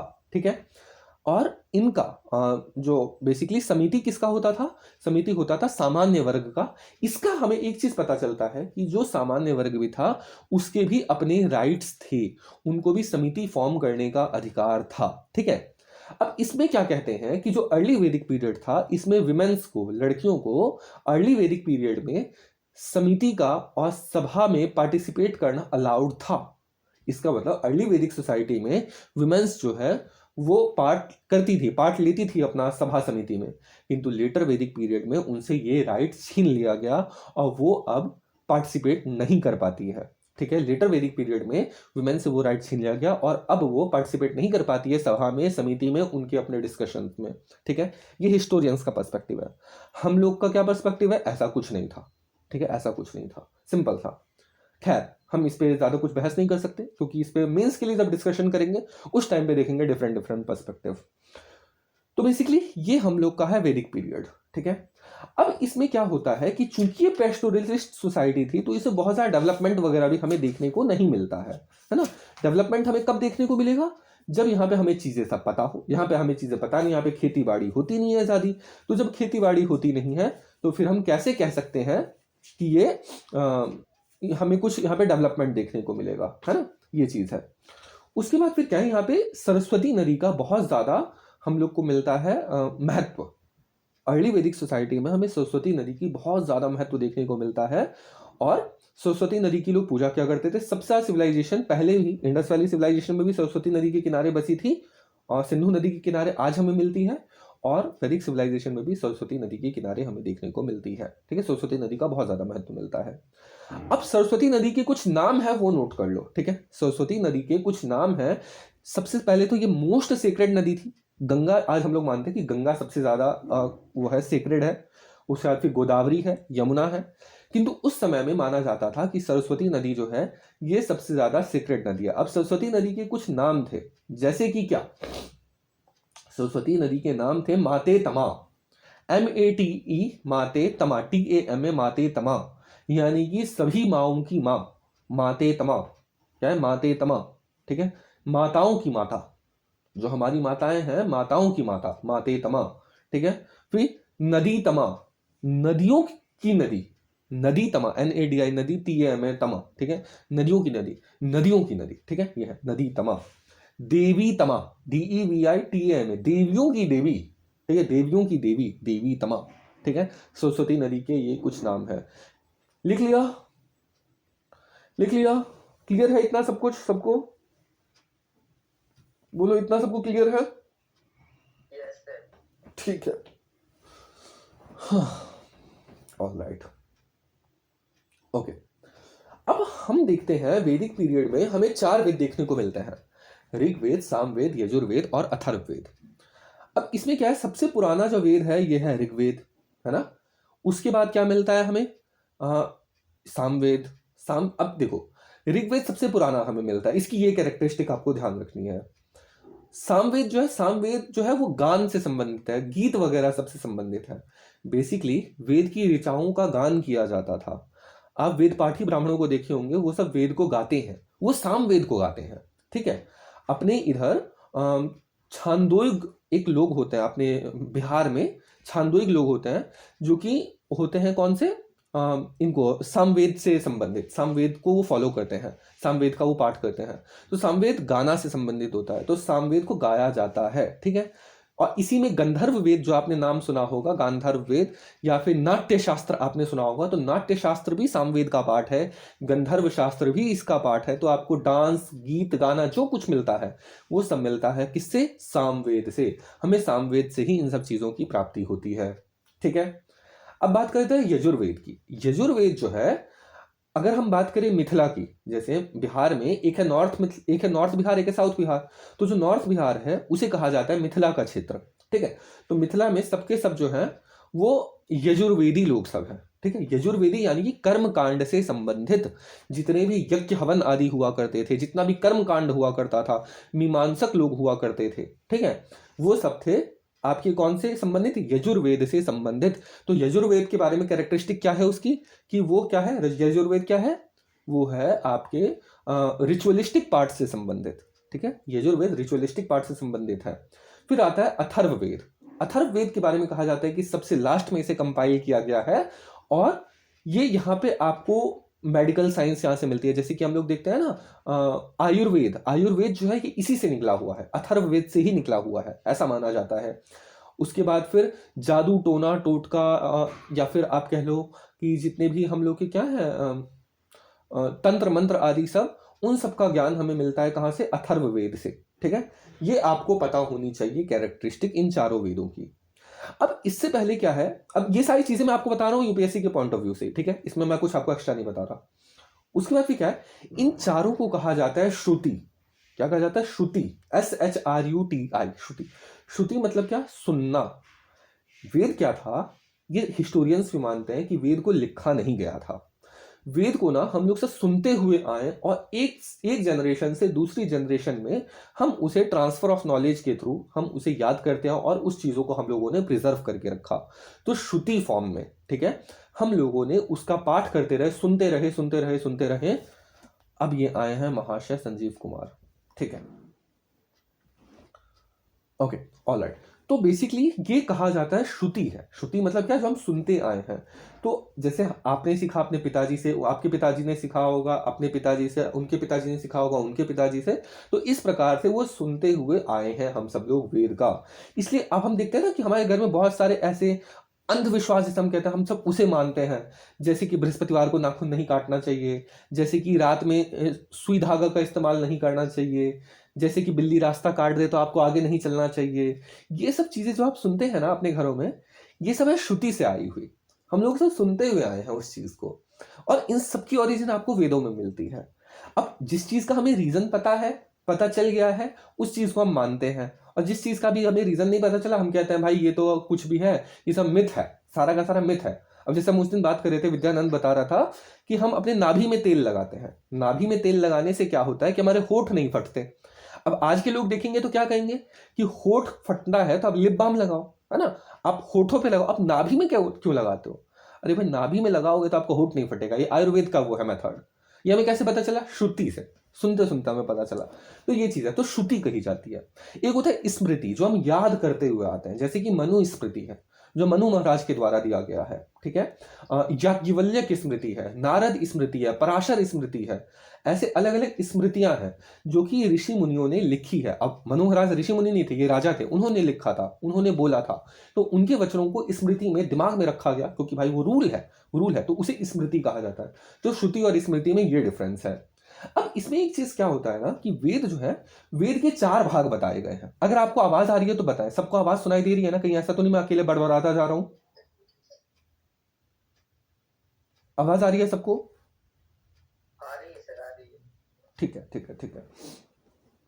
देखो, हाँ, वेद को 4 भागों में डिवाइड किया जाता है। सबसे पहले कहा जाता है कि ये है, इसमें आपका संहिता पाठ। संहिता, ये नोट करो, SAMHITA, संहिता पाठ। संहिता पाठ है वेद की, ठीक है। उसके बाद है आपका, संहिता पाठ के बाद है आपका, लिखो, संहिता पाठ लिख लिया। उसके बाद है आपका अरण्यक पाठ। अरण्यक, अरण्य, ARAYAN, अरण्य, अरण्यक, के लगा दो, अरण्यक, अरण्यक, ठीक है। फिर एक है उपनिषद। उपनिषद, उपनिषद। और एक है ब्राह्मण, BRAHMANA, ब्राह्मण। सॉरी सर, थोड़ा सा कल से टाइम पे आ जाएंगे मेरा। देखो भैया, क्या कहना चाह रहे हो हमें समझ तो नहीं आ रहा, ठीक है। 2 दिन आप, कल आप आए नहीं, आज आए हो तो क्लास खत्म होने वाली आई हुआ है तो आए हो, ठीक है। कल लेकिन टाइम से आना, लास्ट है ऑप्शन, उसके बाद नहीं मिलेगा, ठीक है। तो कल टाइम पे आ जाना, वरना माफ नहीं किया जाएगा। हाँ, रूटीन, ठीक है, रूटीन में प्रॉब्लम है, ठीक है। शिफ्ट करने का प्रयास करो, क्योंकि यहाँ पे 4 बजे से क्लास होती है, 4 से 6, तो यही चलेगा अभी। तो इस पे तो अभी चेंज नहीं कर सकते, प्रयास करो कि आप चेंज कर सको अपने रूटीन को, ठीक है। देखो हो जाएगा मैनेज। हाँ, तो मैं कह रहा था वेद के 4 पार्ट है, ठीक है। पहला पार्ट है आपका क्या है? संहिता। दूसरा पार्ट है ब्राह्मण। तीसरा है आपका क्या? अरण्यक। और चौथा है क्या आपका? उपनिषद। अब इन चारों में ना हम थोड़ा सा डिफरेंस जान लेते हैं क्या है, ठीक है। संहिता पार्ट, आजकल आप देखो यूपीएससी में ना डेप्थ में पूछ रहे हैं चीजों को। एंशियंट हिस्ट्री से आपको डेप्थ में क्वेश्चन पूछे जा रहे हैं, बुद्धिज्म से, जैनिज्म से, या पूरे एंशियंट हिस्ट्री से भी, ठीक है। मैनेज कर लेंगे कल से, ओके ओके, ठीक है। तो इसमें ना आपको डिटेल में पूछा जा रहा है, तो बेसिक एक लाइन में आपको पता होनी चाहिए कि संहिता क्या है, ब्राह्मण क्या है, आरण्यक क्या है, और उपनिषद क्या है। देखो, सबसे पहले संहिता, जो वेदों का जो मेन पार्ट है ना, जिसमें कि ऋचाएं हैं, वैदिक ऋचाएं हैं, जैसे ऋग्वेद की ऋचाएं हैं, यजुर्वेद की ऋचाएं हैं, सामवेद में जो हम गाते हैं, वो सब जो है उसे कहा जाता है क्या? आपका संहिता। जो मेन कोर पार्ट है वेद का वो है संहिता, ठीक है। उसे उन संहिता को समझने के लिए ऋषियों ने उस पर टीका की है, ठीक है, टीका टिप्पणी की है, बेसिकली उस पर अपने भाष्य टाइप लिखे हैं, उसे कहते हैं ब्राह्मण, ठीक है। उसे कहता है ब्राह्मण, उसे क्या कहता है? ब्राह्मण। तो बेसिकली वेद की ऋचाओं के ऊपर, संहिता के ऊपर जो टीका टिप्पणी है वो जो की गई है, कैसे किया जाता है बेसिकली। अब जैसे कोई मान लो यजुर्वेद है कर्मकांड से संबंधित, अब उसको फॉलो कैसे किया जाएगा? अब उसमें तो मंत्र है, अब उसे फॉलो करने के लिए रूल्स रेगुलेशंस होंगी, है ना। कैसे आपके स्वर होने चाहिए, कैसे आपका बाकी आप कर्तव्य होगा, कौन कैसी यज्ञशाला बनेगी, अब उसमें आपने सुना होगा कि अपने मैथ्स का जो है ना, मैथ्स का भी आपको मिलता है वर्णन इसमें, वेदों से मिलता है। पूरे मैथ्स का भी शुरुआत मैथ इससे मिलती है, वेदों से। तो सुलभ सूत्र कहता है, सुलभ सूत्र कहते हैं, SULVA, सुलभ सूत्र, ये भी वेदों से ही मिलते हैं, सुलभ सूत्र, ठीक है। सुलभ सूत्र लिख लो, सुलभ सूत्र, ठीक है। तो अब क्या है, इन सबको फॉलो कैसे किया जाए, इन सबका वर्णन मिलता है हमें ब्राह्मण में, ठीक है। फिर आता आरण्यक। आरण्यक क्या है कि हम जंगलों में, अरण्य मतलब होता है जंगल, है ना, अरण्य मतलब होता है जंगल, ये आपको पता होनी चाहिए, संस्कृत का शब्द अरण्य। तो उस समय क्या होता है कि हम कुछ सीक्रेट इंफॉर्मेशन कुछ सीक्रेट लोग के साथ शेयर किया करते थे, ठीक है। क्योंकि हम जानते हैं कि वेदों पे सबका अधिकार नहीं है ना, वेदों में सबका अधिकार नहीं है, और यही रीजन माना जाता है कि वैदिक सोसाइटी जो है ये सब क्या कहती है, भेदभाव करती है। इन पे वेदों पे एकाधिकार जमा रखा है ब्राह्मणों ने या द्विजों ने, बेसिकली अपर 3 कास्ट को, ब्राह्मण क्षत्रिय वैश्य, इन्हें द्विज कहा जाता है, जिनका 2 बार जन्म होता है। तो इनका कहना है, हिस्टोरियंस का, कि यही रीजन है कि वेदों पे सबका अधिकार नहीं है, यही रीजन है कि ये भेदभाव किया करते थे शूद्रों के साथ, दलितों के साथ, महिलाओं के साथ। तो ये चीज है, ठीक है। तो इसमें आरण्यक जो है, आरण्यक में कुछ सीक्रेट इंफॉर्मेशन होती है जो हम शेयर करते हैं उनके साथ, जो कि काफी ज्यादा डिजर्विंग होते हैं, ठीक है। ब्रह्म से कैसे मिला जाए, ब्रह्म तत्व का ज्ञान बेसिकली हमें प्राप्त होता है आरण्यक से। लेकिन उपनिषद जो होता है, उपनिषद क्या होता है, उपनिषद में फिलोसफिकल बेस्ड होता है। आपने सुना होगा उपनिषद बहुत ज्यादा पॉपुलर रहता है, अद्वैत वेदांत का नाम आपने सुना होगा, वेदांत का नाम सुना होगा। वेदांत क्या है, वेदांत है उपनिषद, ठीक है। वेदों का अंत, वेदों का जो आखिरी भाग है उसे कहते हैं वेदांत, और वो है उपनिषद, ठीक है। तो वेदांत में अद्वैत वेदांत, विशिष्टाद्वैत, ये कई सारे हैं, वो सब आगे देखेंगे जब हम हिंदू कल्चर को पढ़ेंगे। हिंदू कल्चर और सूफी कल्चर को हमें पढ़ना है, आगे सिलेबस में है, तो उस टाइम पे हम वो सब चीज देखेंगे, ठीक है। तो बेसिकली वेद के हम लोगों ने 4 पार्ट देखे अभी तक, 4 पार्ट। आपको इन चारों में डिफरेंस क्लियर हो गया? बताओ बताओ, क्लियर हुआ?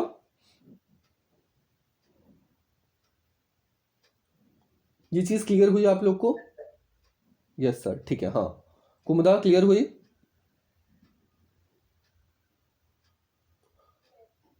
यस, ठीक है। संजीव क्लियर हुआ, जहां से सुना वहां से? बोलो बोलो बोलो, क्लियर हुआ संजीव? अच्छा, हाथ उठाने का मतलब क्लियर हुआ, ठीक, ठीक है, ठीक, okay okay okay, no issues. तो बेसिकली 5:56 हो चुका है ना। मेरे ख्याल से क्लास को एंड करना चाहिए, आप लोग को जाना है, अभी क्लास को मैं कंटिन्यू करूं, जैसा आप कहोगे वैसा करूंगा, क्योंकि आज मेरे पास टाइम है। बोलो बोलो, कंटिन्यू करना है या रुकना है? जो पहले से पढ़ रहे हैं वो आज तो वही लोग बोलेंगे ना भैया। हाँ, उन्हीं लोगों से पूछ रहा हूं, बिल्कुल। विद्यानंद, छाया, कुमुदा, क्या करना है?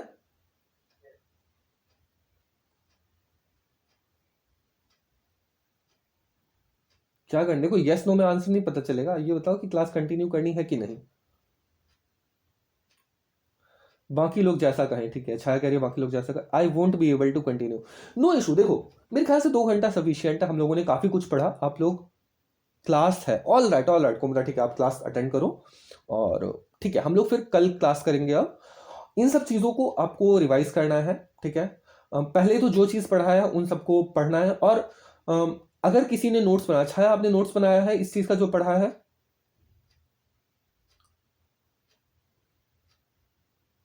छाया आपने नोट्स बनाया है इस चीज़ का, 2-3 दिन की क्लास का? हाँ, कुछ कुछ, ठीक है। विद्यानंद, आपने तो पूरा नोट्स बनाया होगा ना ऑलमोस्ट?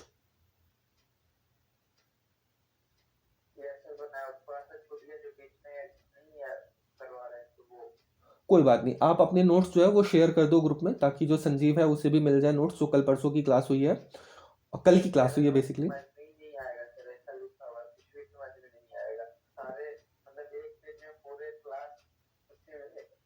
अरे तेरी, हाँ, फिर तो कुमुदा ने आज के नोट्स बनाए हैं शायद, है ना। कुमुदा, आप आज का नोट्स शेयर कर दो एटलीस्ट। नहीं बना आपका भी ऐसी राइटिंग? अरे तेरी, हद है। ठीक है, फिर कोई नहीं, I have done in tab, फिर तो बहुत अच्छी बात है। अगर टैब में गया है तो बेस्ट है, आप टैब का वो शेयर कर दो एवर नोट पे, कहा उसका स्क्रीनशॉट हो जाएगा, टैब का स्क्रीनशॉट हो जाएगा, कोई टेंशन की बात नहीं है, शेयर कर देना उसे, ठीक है। तो बेसिकली इसे शेयर कर देना है, और साथ ही जो पिछला चीज है उसे रिवाइज करना है, और अभी जो नेक्स्ट है उस सबको ध्यान से पढ़ के आना। अब जैसे आपको वैदिक वाला जो मैंने आपको कहा है, वैदिक आपको पूरा अच्छे से पढ़ना है, कल हम पूरा इसे कंप्लीट कर देंगे वैदिक एज को, अर्ली वैदिक और लेटर वैदिक। उसके बाद फिर हम आ जाएंगे महाजनपदास के टाइम पे, ठीक है। और फिर अगले 3-4 क्लासों में हम पूरी एंशिएंट हिस्ट्री को खत्म कर देंगे, ठीक है। अगली 3-4 क्लास में हम पूरी एंशिएंट हिस्ट्री खत्म कर देंगे।